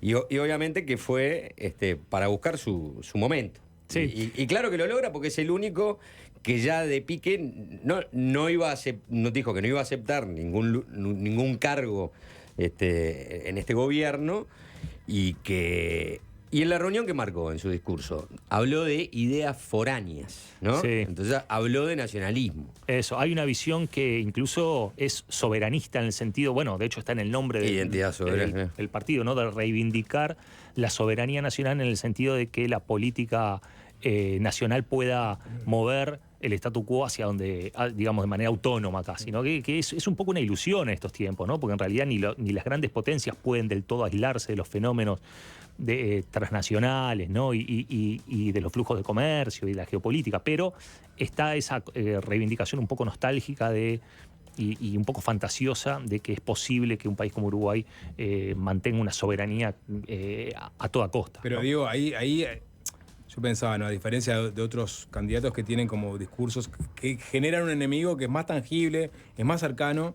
En el caso de Salle, Identidad Soberana tiene un enemigo a vencer que es más intangible, más etéreo, por más que tiene nombres concretos, pero es la cleptocorporatocracia. Sí, o la Agenda 2030. Es decir, y son centros de poder que no están muy bien, el grupo de Bilderberg, es decir, a lo que voy es... El club. El club de Bilderberg, claro, el grupo, es lo mismo. No, exactamente. En el club de Bilderberg se van a enojar contigo por más que nunca se enteren de tu confusión. Pero a lo que voy es, eso no le da a Salle perpetuidad, es decir, porque vos te presentas, Manini, por ejemplo, ¿no? Se acabó el recreo, y no se acabó el recreo, y perdés digamos, credibilidad, por decirlo de una forma. En cambio, Salle tiene un enemigo que es inalcanzable y siempre va a estar ahí, entonces siempre va a poder presentarse como el enemigo de esa cosa. Entonces le puede dar más continuidad en el tiempo. La tiro como una reflexión. No, está bien, comparto, me parece que es parte de una construcción que le permite una cierta comodidad. También es cierto que con independencia de la ambigüedad de ese enemigo que construye, que es cierto, ¿no? Es como intangible. Casi como una entelequia. Claro, pero más allá de eso, en la propia postura antisistémica hay una zona de confort, ¿no? Porque en realidad no hay, digamos, es como que a vos no te van a pedir cuentas por nada. Claro, eso es interesante lo que decís. ¿No? Vos imaginate a Salle en el 2025. Cuando le digan, ¿usted qué hizo? Y él va a decir, y nada, si no me dejan hacer nada. Exacto. Yo lo único que pude hacer es lo que hice, ejercer la voz, mostrar, exhibir la corrupción o los acuerdos, ¿no? Que hay en los grupos que realmente dominan la política y nada más. Y entonces hay como esa zona de confort, ¿no? Está bueno lo que decís de la zona de confort, porque es como sería lo contrario a lo antisistema, ¿no? El antisistema, su objetivo sería transformar o destruir el sistema. En cambio, si existe la zona de confort, sería solamente un retórico. Totalmente. Y de hecho, creo que una de las principales diferencias que hay para ir un poquito más en lo profundo entre estas experiencias, a veces se compara, para mi gusto, de manera un poco errónea o rápida al menos, ¿no? A experiencias como la de Sciascia aquí en Uruguay, o Milei en Argentina, Bolsonaro en Brasil, poniendo todo en una misma bolsa. Trump. Tiene sus diferencias, ¿no? Porque, por ejemplo, Milei es un tipo que impugnó el establishment, desde luego, desde un punto de vista incluso moral, ¿no? Pero que tenía algo para proponer. El tipo decía, nosotros queremos instalar esto. Claro. A uno le puede gustar o puede no gustarle, pero él te mostraba un destino, ¿no? Hay otras experiencias, para mi gusto, como lo de Sciascia aquí, incluso por una cuestión hasta de tamaño. Si Sciascia te muestra un camino, alguien podría decir, bueno, pero vos tenés el 2% de los votos, digamos. Entonces hay una rebaja ahí también desde el punto de vista electoral, pero aún así uno podría decir, este es nuestro proyecto, este es nuestro horizonte y este es nuestro destino final. Yo creo que a las posturas como que son puramente antisistemas les falta eso, ¿no? Prometer o proponer algo hacia un punto de llegada, ¿no? Me parece que ahí es donde fallan estos experimentos que se quedan siempre con una porción del electorado que no les reclama ese punto final, ¿no? Es claro. Y que votan como con la bronca. Pero sin embargo, y el otro día no, ayer mismo, cuando estaba mirando el informativo, ya no sé si el informativo estaba mirando, no importa, en las redes sociales, la salida de Sciascia del lugar. Y nos estamos concentrando mucho en Sciascia, que es lo que tiene Sciascia. Como es el único antisistémico, logra llamar la atención. Tiene, como vos decís, una zona de confort que es, pero antisistémico. Al final no lograste hacer nada para cambiar el sistema. Es que no puedo, porque tengo solamente el 2,69% de los votos. Y porque mi enemigo es global. Pero pará, yo voy a agregar algo que para mí es mucho más importante que el enemigo sea global y que vos nunca, desde un país como Uruguay, puedas ejercer, ¿no?, injerencia, básicamente, en cambiar al enemigo global. Pero lo que sí necesitas, y creo que en eso Sciascia va a ser muy exitoso, es coherencia. Vega no tuvo coherencia y perdió la banca. Sciascia ya va a mantener su coherencia, porque él es una persona muy inteligente, y manteniendo su coherencia, ya le puede dar para subir un escalón más y en el 2025 llegar al Senado. Es que en condiciones de normalidad perfectamente posible eso. Y de hecho, también es posible que aún... No quiero concentrarme específicamente en Sciascia en el sentido de esta predicción. No es ninguna predicción, es simplemente un análisis. Es decir, las experiencias antisistémicas suelen alimentarse de grandes fallos sistémicos, precisamente por eso, ¿no? Cosa que en Uruguay no existe por ahora. ¿Por qué en Uruguay? Un poco lo que decía al inicio, ¿no? Es decir, los partidos nuevos que sí se crearon, que sí aparecieron, no tuvieron una convalidación electoral muy grande. Y es lógico que no la tengan porque no hubo una falla sistémica. Es decir, la provisión de los bienes públicos que la sociedad recibe de la política del Estado no son de una calidad, digamos, a todas luces inferior. Hay déficit, desde luego, ¿no? Pero digamos, vos no estás en Argentina en diciembre del 23 donde se prendía fuego todo. Entonces, los antisistémicos están como acotados estructuralmente. Ahora, si Uruguay atraviesa de vuelta una crisis como la del 2002, y habiendo gobernado ya el Frente Amplio, y habiendo gobernado la coalición multicolor, y bueno, yo no sé lo que puede pasar. Sube la espuma. Por eso. Diego, ¿cómo ves la elección de este gabinete de Orsi si lo ponemos en términos de los 3 gabinetes anteriores del Frente Amplio? Es decir, hay una elección que se enmarca dentro de lo que puede ser tradicional, dentro de las elecciones de los gabinetes anteriores, es decir, hay una búsqueda, por ejemplo, de tratar de compensar las fuerzas entre los sectores y de elegir entre los diferentes sectores un balance en el gabinete, ¿o ves algo novedoso o distinto en relación a los gabinetes anteriores? Bueno, creo que hay algunas cuestiones estructurales de las cuales no este gabinete no es la excepción. Pero luego hay cuestiones más finas que me parece que lo diferencian con seguridad de los gabinetes del Frente Amplio. En algún sentido lo asimilan en algo, ahora les voy a decir que al gabinete del actual gobierno, el que se está yendo. En cuanto a las cuestiones estructurales, hay algunas cuestiones de las cuales es difícil escaparse absolutamente. Primero, los pesos políticos sectoriales. Está clarísimo que tiene que haber, sobre todo en un partido como el Frente Amplio, o un partido como los uruguayos en general, que son altamente fraccionalizados y con sectores bastante autónomos, es muy difícil prescindir absolutamente de ese criterio, ¿no? de los pesos relativos de los sectores. Me parece que lo respeta razonablemente bien. El segundo punto tiene que ver con algo específico del Frente Amplio, que tiene que ver con la paridad de género, ¿no? Que también es como otro asunto que para el Frente siempre fue muy importante, como partido, durante la campaña fue importante. No hay una paridad, pero sí claramente hubo una preocupación respecto de tener más o menos equilibrado el gabinete en ese sentido. Y el último punto estructural creo que tiene que ver con cierta especialización de los individuos seleccionados en ciertos temas. Es bastante claro que fue un criterio que estuvo sobre la mesa. A lo mejor no ser experto, sí, pero a lo mejor en su carrera legislativa haber trabajado en comisiones vinculadas al ministerio que le fue asignado, etcétera, ¿no? O sea, pesos relativos, paridad y cierta especialización. Eso, creo que eso está más o menos en línea con lo que habitualmente se tiene en cuenta. ¿En qué me parece que innova o sigue innovando este gabinete? En que me parece que coloca un peso importante en la presidencia o en la figura del presidente o en el Poder Ejecutivo, ¿no? Como uno quiera verlo. ¿Por qué? Porque hay algunas áreas de política pública en donde la selección de los ministros o ministras denotan una preocupación por controlar siempre lo controla el presidente en última instancia, pero un control específico. Por ejemplo, el Ministerio del Interior. Parece que ahí hay sí una idea de que es un ministerio que a priori, hay que ver cuando se echa a andar, ¿no? Pero a priori parece ser un ministerio que fue, digamos, asignado con criterios técnicos, claro, no políticos. Habitualmente, recuerden que el ministerio político por excelencia es el Ministerio del Interior. Es casi un ministerio de seguridad, ¿no? Se le podría llamar ministerio de seguridad porque la política va a estar sobre todo en torre ejecutiva, ¿sí? En la Secretaría de Presidencia. Va a ser el verdadero ministro del Interior, el ministro político va a ser Pacha Sánchez. Y en eso, por ejemplo, te da la sensación que es algo parecido a lo del gobierno anterior, salvo que me parece con una diferencia importante.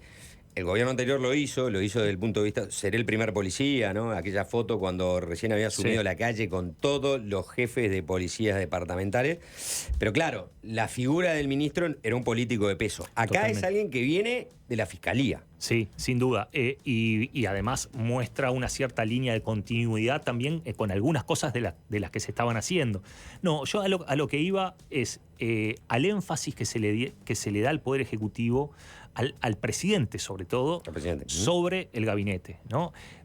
Recuerden el primer gabinete del Frente Amplio, Vázquez I. Fue un gabinete casi coral, ¿no? Estaban allí las luminarias del Frente Amplio. Exacto. Y entonces ahí, bueno, los ministros tenían un peso propio y dirigían la agenda de su ministerio, no digo de manera autónoma. Hubo un conflicto entre Astori y Mujica que casi le cuesta el puesto. Estaba Mujica, estaba Gargano, claro. Entonces me parece que ahí había niveles como de autonomía y de descentralización mucho más marcados, cosa que de alguna manera se fue replicando en el resto de los gobiernos del Frente. Habría que medir ahí cuánto, pero me parece que la tónica en general fue esa. En cambio, Lacalle Pou tuvo, en lo que para mí fue un gobierno súper presidencialista, incluso mucho más que para la cultura política uruguaya, que es una cultura política de gobiernos mucho más colectivos, ¿no? Y de consejos de ministros y de sectores y de reuniones de los cabezas de lista. Lacalle Pou, increíblemente y paradójicamente, desmintiendo al menos a mí, pero a buena parte de la ciencia política que decía, la coalición esta son 5 partidos, hay una dispersión ideológica enorme, va a funcionar más o menos mal y vamos a ver hasta cuándo dura. Bueno, nada, duró todo el tiempo, funcionó razonablemente bien. La gente decía que iba a caer y sin embargo llegó hasta el final del gobierno y sigue siendo coalición. Y aprobó leyes hasta hace 10 días. Claro. Entonces, a lo que voy es ese énfasis. Y bueno, pero ¿por qué funcionó así, a mi criterio al menos, la coalición multicolor en estos 5 años? Porque el presidente fue el gran activo político y el gran activo electoral de la coalición. Nadie le podía disputar el liderazgo al presidente, cosa que no pasaba con las experiencias coalicionales anteriores en Uruguay, ¿sí? Donde eran relaciones mucho más paritarias entre quienes conformaban esa coalición. Como el Frente Amplio no va a gobernar en coalición, eso cambia, pero lo que me parece que continúa, y esto por supuesto es incipiente, hay que ver cómo se desarrollan los hechos, es que la presidencia va a tener... el presidente va a tener un poder importante y sobre todo en algunas carteras como Economía, como Interior, como Cancillería, va a tener como bastante autonomía respecto de liderazgos que puedan condicionar esas políticas. Pero es la presidencia o el presidente, porque ahí hay una diferencia sustancial. Sí. O sea, estás viendo una presidencia, un triángulo bien marcado, ¿no? Con Orsi, con Pacha Sánchez, que es, digamos, no sé si el cerebro político, pero claramente es una persona con mucha ascendencia en el Frente Amplio, y Jorge Díaz, que obviamente seguramente esté encargado de atajar todos los penales judiciales que le pueden llegar al gobierno y otras cosas. Jorge Díaz, prosecretario de la República. Exactamente. Y la otra cosa es decir, no, el presidente y abajo Sánchez, Díaz y abajo los ministros. ¿Cómo lo ves tú? ¿Lo ves como la presidencia o como el presidente? Es una excelente pregunta y yo honestamente no tengo más que especulaciones. Es una de las cosas que más me interesa ver en estos primeros 3, 4, 5, 6 meses de gobierno. Yo creo que lo que nos va a dar la respuesta a esa pregunta es la primera crisis, ¿no? Claro, claro. La calle Pou se recibió de presidente con la pandemia, muy rápidamente, incluso para sorpresa de muchos, ¿no? Mostró un don de mando y una capacidad de comunicación y de liderazgo que muchos dudaban o dudábamos. Entonces, es una muy buena pregunta. Hay muchos libros, ¿no?, con los cuales contestar eso. Maquiavelo, ¿qué te dice? Bueno, hay que cuidarse de los enemigos, pero más hay que cuidarse de los amigos. El buen líder político, el que tiene dotes de liderazgo, es el que mantiene a sus enemigos controlados, pero más mantiene controlados a sus amigos. Entonces, ¿cómo va a ser la relación Orsi-Pacha Sánchez? Preguntar a Stalin, ¿no? Bueno, por eso.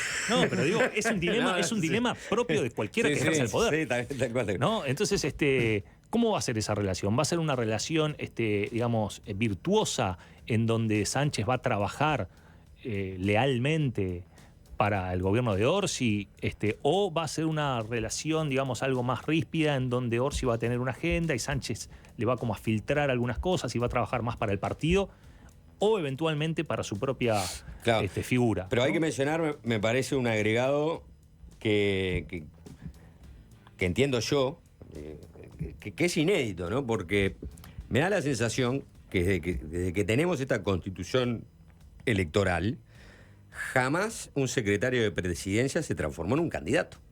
O sea, una figura política que salió de ser justamente un vocero o un articulador o un lugarteniente de la presidencia.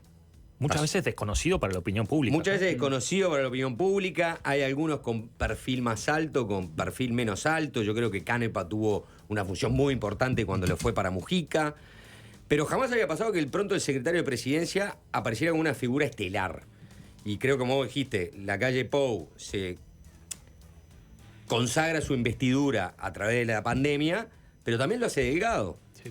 Y ahora estamos viendo la importancia que le está dando el Frente Amplio al secretario de la presidencia, que creo que uno de sus capitales políticos más importantes va a ese lugar.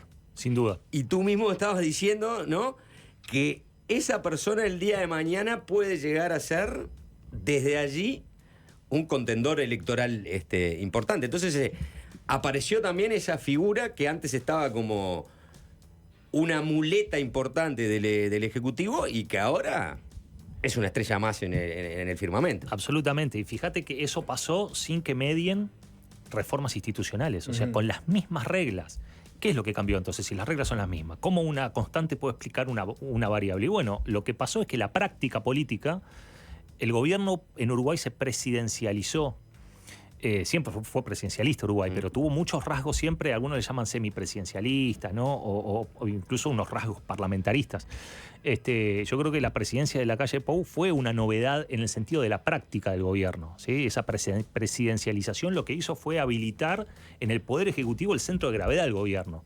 El Parlamento no estuvo el centro de gravedad del gobierno. Ahora, dicho esto, también es cierto que los partidos que llegan al gobierno son distintos. Es decir, una cosa es ser el presidente de un partido como el Frente Amplio y otra cosa es ser el presidente de un partido como el Partido Nacional y mucho más en un armado coalicional, ¿no? ¿Por qué? Bueno, porque el Frente Amplio es un partido, digamos, mucho más orgánico, con unas bases militantes que limitan de una manera mucho más notoria la discrecionalidad y la autonomía de los líderes. Están todo el tiempo rindiendo cuentas con instancias permanentes, ¿no? de contactos y de vetos y de, ¿no? Entonces, a mí me parece que ahí hay una diferencia. Hay que ver en qué medida Orsi logra como establecer el gobierno de Orsi versus lo que sería el gobierno del Frente Amplio. Ahí va a haber una tensión. Sí. Necesariamente va a haber una tensión. ¿Cómo se resolverá? No lo sé. Vamos a ver. La primera crisis, como dijiste. Claro. Podemos decir que estamos en la última fase de un proceso que arrancó en 2005 cuando el Frente Amplio accede al gobierno. Es decir, el Frente Amplio, si se quiere, era el último bastión de la esperanza, por ponerlo de alguna forma. Llega al gobierno y se cruza con las complicaciones propias de gobernar, por más que estuvo 15 años. Pierde las elecciones de 2019, vuelve un partido tradicional, en este caso el Partido Nacional, y el Frente Amplio es por primera vez oposición después de haber sido gobierno. Y ahora vuelve a ser gobierno después de haber sido oposición. Ya no queda más nada hacia adelante, o sea, claro, ya se hizo todo el proceso.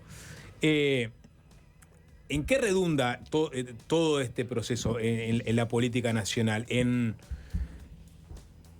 una ¿cuál sería la palabra, no?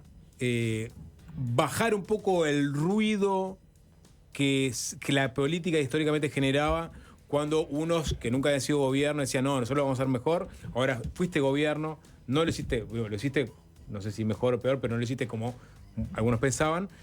¿Qué nos deja todo esto? ¿Qué deja después que baja la espuma de todo este proceso que decanta en el Frente Amplio volviendo de gobierno? Bueno, para ser honesto, no lo sé. Ahora, hay algunas experiencias comparadas, ¿no? A ver, vuelvo otra vez a lo que dije hace un rato, a desarrollar un poco más, en todo caso. Para mí todo esto depende de cuál es el nivel de prestaciones que la ciudadanía recibe de los gobiernos. Entonces vos decís, che, pero ¿se puede seguir prolongando este periodo casi excepcional desde el punto de vista regional, en donde los partidos se alternan en el gobierno y todo funciona dentro de la política normal? ¿Se puede seguir prolongando? Y la respuesta es sí, en realidad sí. Si el gobierno no, digamos, si el sistema no colapsa y en general las prestaciones que la ciudadanía recibe de los gobiernos están dentro de márgenes de normalidad, probablemente se reelija el Frente Amplio en el 2025 o gane el Partido Nacional o el Partido Colorado, andás a ver, pero no esperamos nada muy distinto. Ahora, ¿qué pasa si ese nivel de prestaciones decae por debajo de un nivel crítico que yo desconozco, pero que debe existir? ¿Qué va a pasar? La gente va a decir, bueno, ¿vamos a darle de vuelta la posibilidad de gobernar a la coalición o no? Y yo creo que eso depende de cuestiones que tienen que ver otra vez, ¿no? Con esto, con el nivel de prestaciones que recibe la ciudadanía. Y también con cómo se ejerce la oposición y cómo se ejerce el gobierno. Porque no es lo mismo tener un mal resultado en el gobierno habiendo hecho lo que vos dijiste que ibas a hacer, que tener esos mismos malos resultados haciendo algo distinto a lo que vos decís. Hay un mandato electoral. Cuando los partidos violan el mandato electoral, pero tiene buenos resultados. Esto es interesante, es un poco confuso a lo mejor, necesitaríamos una tabla, ¿no? Pero cuando los gobiernos tienen buenos resultados, pero violan el mandato electoral, Menem en Argentina, la gente lo apoya. Porque en realidad, resultado mata mandato. Y si vos hiciste todo lo contrario, pero estabilizaste la economía, claro, mejoraste el salario real y todo, bueno, dale, adelante. Y viceversa, ¿no? Si vos hiciste lo que dijiste que ibas a hacer, pero los resultados son malos, te van a castigar igual. Ahora, ¿qué pasa en las otras dos casilleros, no? ¿Qué pasa cuando vos tuviste malos resultados por haber hecho algo distinto a lo que dijiste? Entonces, bueno, ahí se complica. Claro, pero acá en este caso... negativo, sí, tenés claro, ahí, ¿no? Este gobierno que entra no hizo grandes promesas. Es cierto, ¿no? Es cierto. Quizás tenga que ver con todo este proceso que relatábamos, ¿no? Claro, es que, a ver, en condiciones de política normal, no hay espacio para grandes promesas. Las grandes promesas son, digamos, propias de momentos como de transición, de cambio, de crisis, ¿no? Vos no tenés grandes promesas cuando vos decís, bueno, mirá, en realidad, está bien, si vos repasás las 48 propuestas del Frente Amplio que presentó en la Plaza de Toros de Colonia, ninguna es disruptiva, ninguna es revolucionaria. pero porque están inscriptas dentro. Es más, en el debate Orsi fue muy claro, dijo, no esperen grandes cambios. Tal cual. Porque aparte yo creo que en algunos lugares también te quemaste. Y entonces no vas a repetir la experiencia. Es decir. Como en seguridad, por ejemplo. Exacto. Claro. ¿No? Pues si voy a bajar tanto, bueno, está. No. Ya nos dimos cuenta que esto no es prometer. Pero me quería meter. Me hicieron una corrección que le voy a decir al aire. Claro, está bien. Que el secretario en la presidencia de Mujica era Homero Guerrero y el prosecretario era Canepa. Pero la prensa que tuvo Canepa no la tuvo Homero Guerrero, ¿no? Sin duda, En ese sin duda. momento. Sí. Pero porque son perfiles diferentes, Gonzalo Fernández, exacto. Blut, digo por gente que está, digamos, en un perfil muchísimo más bajo. Y exactamente, que ese es estos el dos punto. últimos que estamos teniendo. Ese es el punto, que la opinión pública no los conocía. Esa es la gran opinión pública. Exacto. Quiero ir a un lugar que tú dijiste, ¿no? Va a haber una obvia tensión, porque siempre la hay, ¿no? Entre el gobierno del Frente Amplio o el gobierno de Orsi. Y ya hay una tensión entre el Ministerio de Economía y el Frente Amplio. Y eso va a ser como uno de los puntos muy interesantes de ver. Y hago un pequeño prólogo para después ver tu opinión. Hablando con un dirigente del Frente Amplio, en determinado momento me dijo, una de las cosas que hizo bien el gobierno de la calle fue lo que hizo con el Ministerio de Economía. Y nosotros vamos a hacer eso, que es al revés de la lógica del Frente Amplio. En lugar de un ministro de Economía, como estuvimos acostumbrados, que tenía apoyo político, porque si era Lorenzo, era porque Astori estaba detrás de Lorenzo, y si era Astori tenía el peso político en el Parlamento. Pero ahora no. La calle puso a Susana Arbeleche, que es una técnica, que nadie la conocía, si bien venía de una gestión en el Ministerio de Economía, puesta allí en algún momento por Astori, en la oficina de deuda, y el presidente se puso al frente y dejó, ¿no?, que Economía trabajase a las anchas de Azucena. Y Azucena recibió un montón de críticas de la coalición. ¿Por qué? Porque, bueno, tuvo el respaldo del presidente para cerrar, abrir la canilla a su antojo. Es más, estamos viendo cuentas pendientes a Economía, inclusive ahora en el final, con los 160 millones de dólares de pago de disponibilidad por el uso de la vía del ferrocarril central, que Economía no le dio al Ministerio de Transporte para que el Ministerio de Transporte le pagara al Grupo Vía Central. Este gobierno fue un poco por ese esquema. Puso a Gabriel Odone, que si bien es un frente amplista, la gente no tiene por qué saberlo ni sabrá que fue, por ejemplo, afiliado al Partido Socialista hasta que se desafilió. Y ahora Odone va marcando un rumbo, él tiene un rumbo, tiene una agenda, ¿no? Es decir, él dice, bueno, ¿cuál es el gran salto por Uruguay? En vez de las grandes promesas, crecer al 3 o 4% durante 5 o 6 años, para dar un pequeño salto y poder, bueno... Y entre las cosas que él tiene en la cabeza, hay una ya, por ejemplo, que marcó las diferencias en la interna del Frente Amplio, la desindexación de salario. ¿Cómo ves ese esquema que se planteó de un Ministerio de Economía con una figura muy técnica, pero con convicción? Es una persona con convicción, con un presidente que lo eligió él, más lo eligió el secretario de Presidencia, Alejandro Sánchez, y con un Frente Amplio que todavía lo mira como diciendo, bueno, vamos a ver. Bueno, es muy interesante. Es una de las puntas interesantes que depara este inicio de gestión, ¿no? Porque de hecho yo diría, a Odone lo eligió, es cierto, Orsi, Pacha, pero lo eligió Mujica también, ¿no? Entonces ahí me parece que es muy importante el peso específico que tiene el MPP en este gobierno. Por eso es muy importante la bancada que tiene el MPP, el espacio 609 en el Parlamento. Pero sobre todo es importante ver qué pasa. Por ejemplo, yo no escuché a Orsi reaccionar a este asunto de la desindexación. Lo escuché a Castillo, lo escuché al Pacha, que dijo no estoy de acuerdo, escuché a otros interlocutores importantes del Frente Amplio, pero no lo escuché al presidente. ¿Qué va a hacer el presidente cuando emerjan de manera ya no meramente declarativa, sino donde haya proyectos de ley, donde haya proyecto de presupuesto y demás. ¿Qué va a pasar? Bueno, ahí se van a empezar a develar qué tipo de gobierno vamos a tener. A mí me parece que en la construcción estoy de acuerdo. Hay una idea de dotar al Ministerio de Economía de un individuo que me parece muy reconocido desde el punto de vista técnico, con mucho prestigio además, no solamente en el Frente Amplio, sino mucho más allá. Entonces me parece que ahí hay una figura parecida a la de Astori en su momento. La diferencia, es verdad, es que O'Donnell no tiene un peso político como el que sí. Ni una trayectoria. Ni una trayectoria como la que tenía Astori. Entonces ahí el escudo va a ser el MPP. Pero bueno, ahí va a haber tensiones, necesariamente va a haber tensiones, que son una instancia más de esto que estábamos hablando, ¿no? Porque muy probablemente parte del Frente Amplio vaya a querer condicionar la gestión económica, ¿no? Y hay que ver hasta cuándo resiste. Yo siempre recuerdo, Astori puso su renuncia a disposición en algún momento y dijo, bueno, si no es por acá, yo me voy.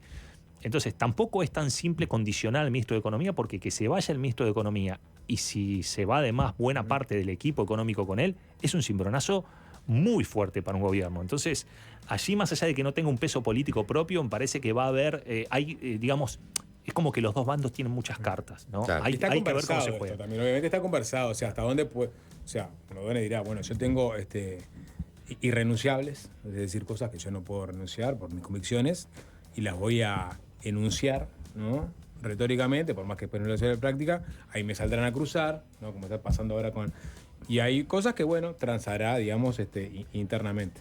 Pero además, a ver, en economía es muy importante, son muy importantes las declaraciones. A veces uno las trivializa, ¿no? Pero los mercados son muy sensibles y entonces, aunque el ministro designado sepa que algunas declaraciones no van a ser del agrado de la barra del Frente Amplio, le está hablando a otra audiencia. Entonces, muchas veces eso es algo que está hecho ex profeso, ¿no? Y vos, ahí te voy a preguntar, ¿vos creés que esta declaración que hizo O'Donnell, porque, bueno, hay diferentes posibles escenarios, ¿no? O sea, él va en perspectiva y dice una cosa que es hablar de la necesidad de desindexar los salarios, no todos, desindexar parte de la economía y entre ellos los salarios, no lo que están más sumergidos. Eso iba a tener un evidente impacto. Pero uno dice, O'Donnell habló como economista, todavía está reconociendo el terreno político. O'Donnell habló como político, como decís vos, está hablando con una audiencia y sabe que va a haber reacciones dentro del Frente Amplio, pero lo quiere. ¿Cuál de los escenarios te parece más factible? Digo, es una cuestión de especulación, porque Sí, pero eso lo tendría que decir O'Donnell. Sí, habría que preguntárselo, ¿no? Pero a ver, más allá de eso, mi especulación es que es más lo segundo, ¿no? Es decir, yo creo que los economistas saben que las declaraciones generan impactos en los mercados. Probablemente O'Donnell, además, es un individuo que conoce mucho la economía política de todas estas cuestiones. Y yo creo que acá hay un problema de economía política, es decir, es un problema, a lo mejor económicamente está bien, si vos haces las cuentas, lo que propone O'Donnell está bien. Y no en vano lo dijo después del cierre de Yasaki, ¿no? Claro, digamos, y ya empezando como a prever también la ley de presupuesto, ¿no? Exacto, que es la primera gran batalla. Claro. Entonces, es una forma también de decir, che, yo estoy acá. No, es decir, vamos a negociar, pero yo empiezo acá. Exacto. Y después vamos a ver a dónde llegamos, ¿no? Entonces yo no creo que haya habido algo, no creo que haya sido un descuido, ¿no? Claro. Sino que creo que fue algo expresado en términos personales, pero que también anticipan posibles conflictos que se van a presentar. Yo te marco desde dónde voy a salir, después vemos en el medio dónde nos vamos a encontrar. Exacto. Hay una dimensión que recién ahora está emergiendo, que es la dimensión de la opinión pública. Hasta hace un tiempo, bueno, O'Donnell en principio iba a ser el posible ministro de Economía, después, bueno, gana el Frente Amplio, va a ser el ministro de Economía, pero todavía no asumió, ahora está a las puertas de asumir, y ya sus declaraciones empiezan a tener eventualmente costos políticos para el gobierno entrante. Claro. Hay que ver por el 1 de marzo cuánto pesan esos costos políticos a la hora de salir a cruzarlo o no, por ejemplo, ¿no? Sí, y también, si me permitís, yo creo también, a lo mejor es un poco mal pensado, pero pienso que también fue una forma de medirle el aceite a los dirigentes del Frente Amplio, dónde están, es como una forma de ordenar también, ¿no? A ver quién me va a salir a matar, quién me va a salir a respaldar y quién no va a decir nada. Pues Por ya eso- había hecho esto, perdón, esto hace unos meses, en agosto había salido y todavía no era el ministro designado. Se Y hablaba de que podía y ser, salió claro. Pereira, salió Castillo. Sí. El segundo round Salieron todos y más. Pero el presidente Se todavía agregaron otros. Se agregaron otros. y que el presidente no haya reaccionado Bueno, es una señal. Es una señal. Uno puede decir, el presidente se está preparando para la fiesta, que podría ser un caso, pero seguramente tiene que ver con, bueno, no es momento de desautorizarnos Exacto. mutuamente. Exacto. Para marcar la cancha, por algo existe un secretario de Exacto. presidencia. Diego, te quedas unos minutos más, hacemos una tanda. Estamos ¿Cómo no? hablando con Diego Luján, doctor en ciencia política. Nos queda todavía hablar sobre esta particularidad que se nos viene por delante, que es un parlamento sin mayorías, un gobierno sin mayorías en el parlamento y digamos, el tenor negociador que va a tener que tener el Frente Amplio para sortear este escollo. Ya venimos. Y es fácil desviarse, es fácil desviarse. Fácil desviarse. Seguimos conversando con Diego Luján, doctor en ciencia política, un poco anticipándonos a lo que se nos viene, que es, bueno, la definitiva asunción del Frente Amplio el 1 de marzo. Ya tuvimos la asunción del nuevo Parlamento, un Parlamento con estas características que señalábamos, Diego, que es un gobierno sin mayoría en una de las cámaras, lo que va a hacer que sí o sí tenga que negociar, surcir constantemente. ¿Cómo te imaginas ese modelo de negociación? ¿Cómo te imaginas a la oposición negociando en bloque como coalición o dispersa? ¿Cómo te imaginas la productividad en este nuevo escenario de productividad del Parlamento? Bueno, varias cosas. Primero, creo que me imagino, pero no por una cuestión de que yo me lo imagine, sino porque la realidad marca un Parlamento muy, muy hablado, ¿no? Mucho más que en todos los últimos periodos, en donde siempre hubo alguna mayoría con problemas y demás, pero mayoría al fin. Por lo tanto, es un poco lo que dijo Valdomir en la asunción. O sea, si cada uno se para en la suya, se paralizó el Parlamento durante 5 años, ¿no? Porque una de las cámaras no va a funcionar. Entonces, no, eso no creo que pase. Lo que sí va a pasar es que en la negociación va probablemente a impactar en alguna medida en la productividad, ¿no? Porque necesariamente la negociación lleva tiempo y el tiempo es el principal activo que tienen los parlamentos. Y entonces, si negociar te lleva lo que antes te llevaba 1 mes, ahora te lleva 3, y bueno, la productividad va a caer a 1/3. No, digo, es un número nomás al azar. Pero digo, espero que la productividad sea algo menor. También, a ver, es cierto que el Frente Amplio no va a tener mayoría en la Cámara de Diputados, le van a faltar 2 diputados.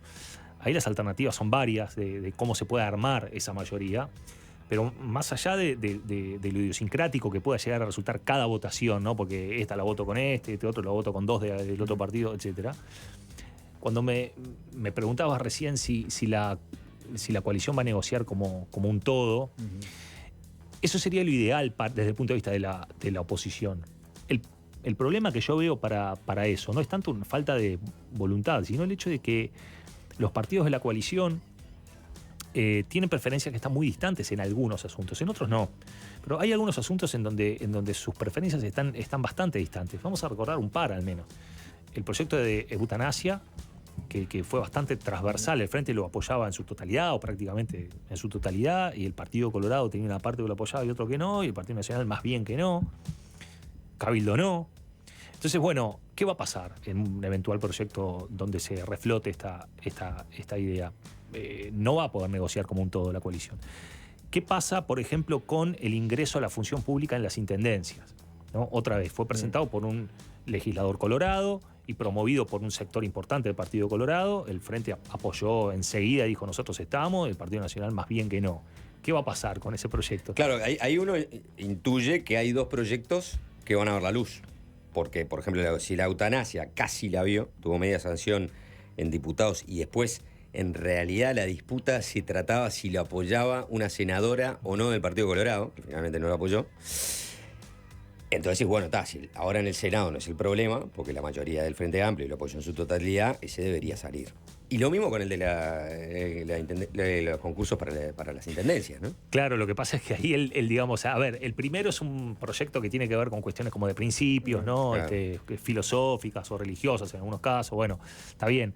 Ahora, el segundo es como que pone la mano sobre un cable de alta tensión para el Partido Nacional, ¿no? Es decir, tocar eso... Y genera un conflicto en la interna de la coalición. Por eso. Entonces, los colorados le pueden decir, vos pará, ¿vos vas a votar esto? O sea, ¿vos sos aliado mío o sos aliado de nosotros? Claro. Por eso, ahí es como que yo creo que la posibilidad de que salga un proyecto como el de la eutanasia, vinculado a cuestiones morales, ¿no? Otra vez, de principios es una cosa... Tinto al otro. Claro, porque el otro realmente es un punto muy neurálgico, que yo creo que algún tipo de... Los colorados jugaron fuerte con eso. Era un año electoral, yo lo entiendo.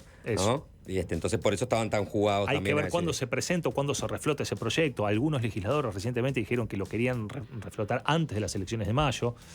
También, otra vez, ¿no? Es como que hipersensible el Partido Nacional con respecto a eso. Pero bueno, otra vez, hay asuntos... Una jugada del Frente Amplio sería, ¿no? Claro, o sea, claro. Introducir esa cuña. Exacto. ¿No? Pero yo creo... tanto incordio en la coalición antes de las departamentales. Pero el tema es que el timing es importante, ¿no? Porque si vos haces eso para infligirle un daño en las elecciones departamentales, en realidad estás atentando contra la suerte de ese proyecto, en realidad. Sí, entonces claro. es como que tenés que medirte, ¿viste? Y bueno, y así como estos, hay algunos proyectos en donde, o temas más que proyectos, en donde me imagino que es difícil para la coalición negociar como un todo. Hay otros en donde no, por ejemplo, me imagino yo, cuestiones vinculadas a reformas que también se han anunciado a algunos puntos de la LUC, para reformar asuntos de la LUC, por ejemplo, devolver a los docentes a los consejos de la educación, o decir, bueno, me imagino ahí sí una oposición más cerrada por parte de la coalición, ¿no? Entonces yo creo que eso va a ser tema a tema. También me parece Ahí hay que ver la opinión de Salle. Bueno, Salle, contra. No quiere que vuelvan los docentes a los consejos autónomos. Yo no me imagino a Salle apoyando ninguna iniciativa del Frente Amplio, la verdad. Claro.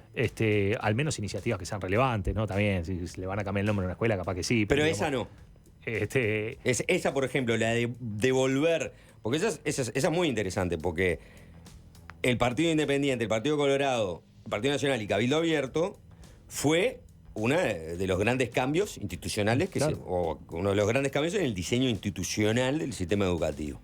¿Tá? Y aparte, filosófico, ideológico. Es decir, estoy sacando de los organismos descentralizados la representación de los docentes, pero lo que estoy sacando en realidad es la representación sindical. de los sindicatos, claro. ¿Ah?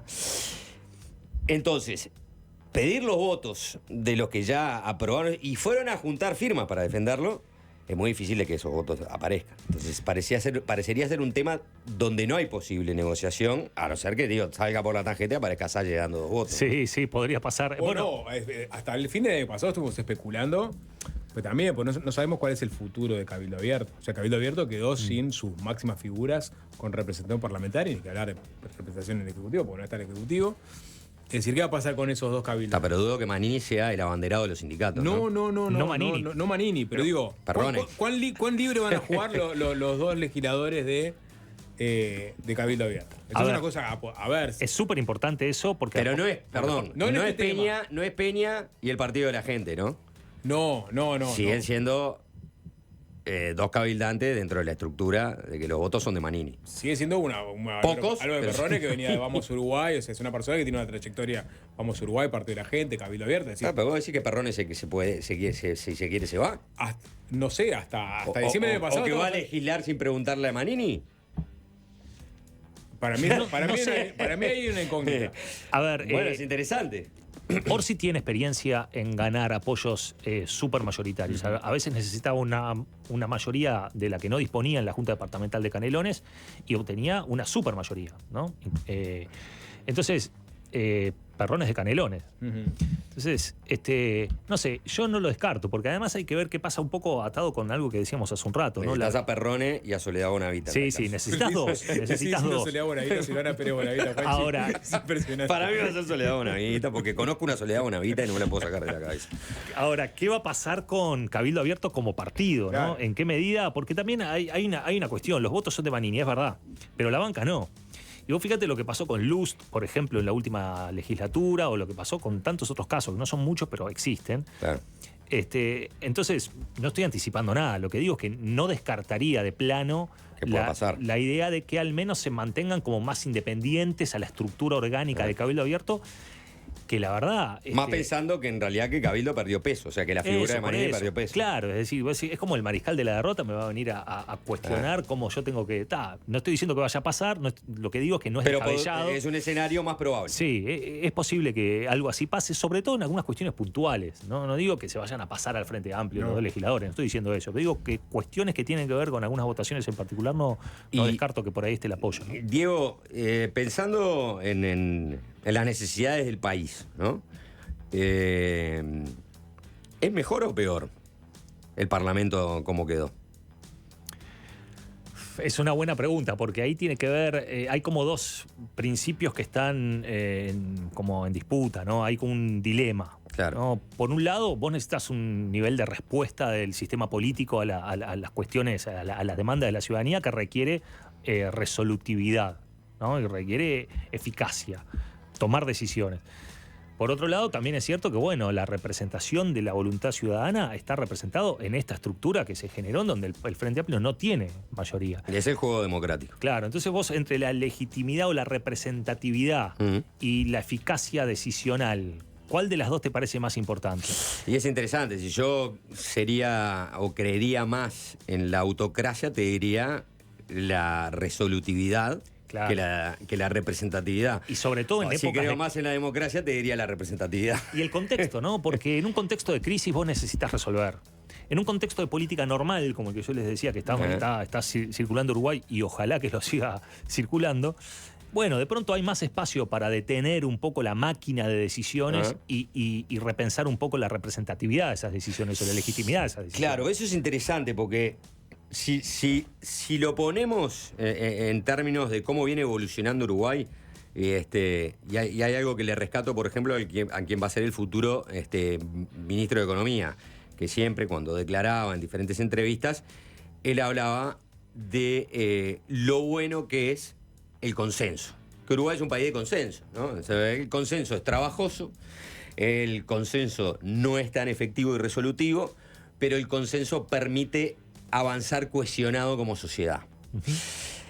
Ahora bien, dicho eso, también es verdad que parece que Uruguay, o podría ser que Uruguay, sea ese sapo que lo están hirviendo a fuego lento.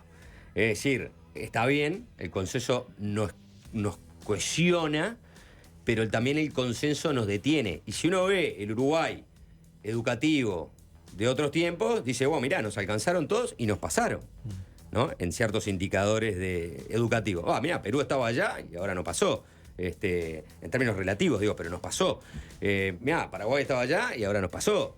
Entonces, el dilema termina siendo un dilema importante, porque es una situación normal, pero quizás es tan normal que nos estemos cocinando a fuego lento si no tomamos más resoluciones rápidas. Sí, ¿no? sí, ni hablar. Es una discusión hermosa. Yo creo que Uruguay tiene la particularidad de ser un sistema, porque esto no es una cuestión de gobiernos. El sistema es un sistema muy responsivo, no me gusta la palabra, es como es una traducción gringa medio libre, pero es un sistema que está muy atento a las demandas de la ciudadanía y suele devolver decisiones respecto de esa demanda y además es un sistema que rinde cuentas. Ahora, es cierto que en algunas arenas de política, por ejemplo la política educativa, hay, me parece más bien, un bloqueo por falta de consenso. Porque, digamos, lo que vos tenés son proyectos alternativos que difícilmente puedan conjugarse en un proyecto común.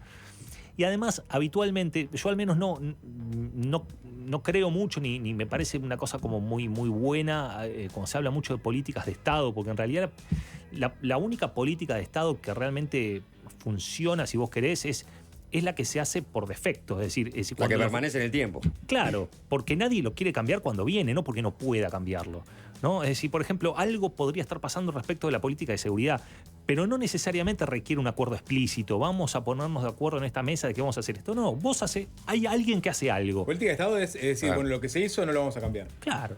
Que es lo que está pasando con la seguridad, sobre todo en la segunda parte de este gobierno, que va a tener una continuidad en el que viene. Eso es lo que espero, ahí va. Y es más una acumulación como aluvional de decisiones intertemporales que un momento de consenso donde emerge un acuerdo. No creo mucho en eso. Entonces, vamos a ver si en educación, en seguridad, una cosa que en economía ya hay, porque Uruguay tiene una política de Estado en materia de política económica hace muchos años, y fue más producto de eso, ¿no? La acumulación de decisiones a través del tiempo que de un gran acuerdo nacional que la verdad que nunca mirá que está funcionando, no lo cambiemos. Vamos a cambiar cuadro los que márgenes. gana no se toca, Exacto, ¿no? exactamente. O en tal caso lo perfeccionarás, harás más contrataciones. Eso, cambios en los márgenes, cambios marginales.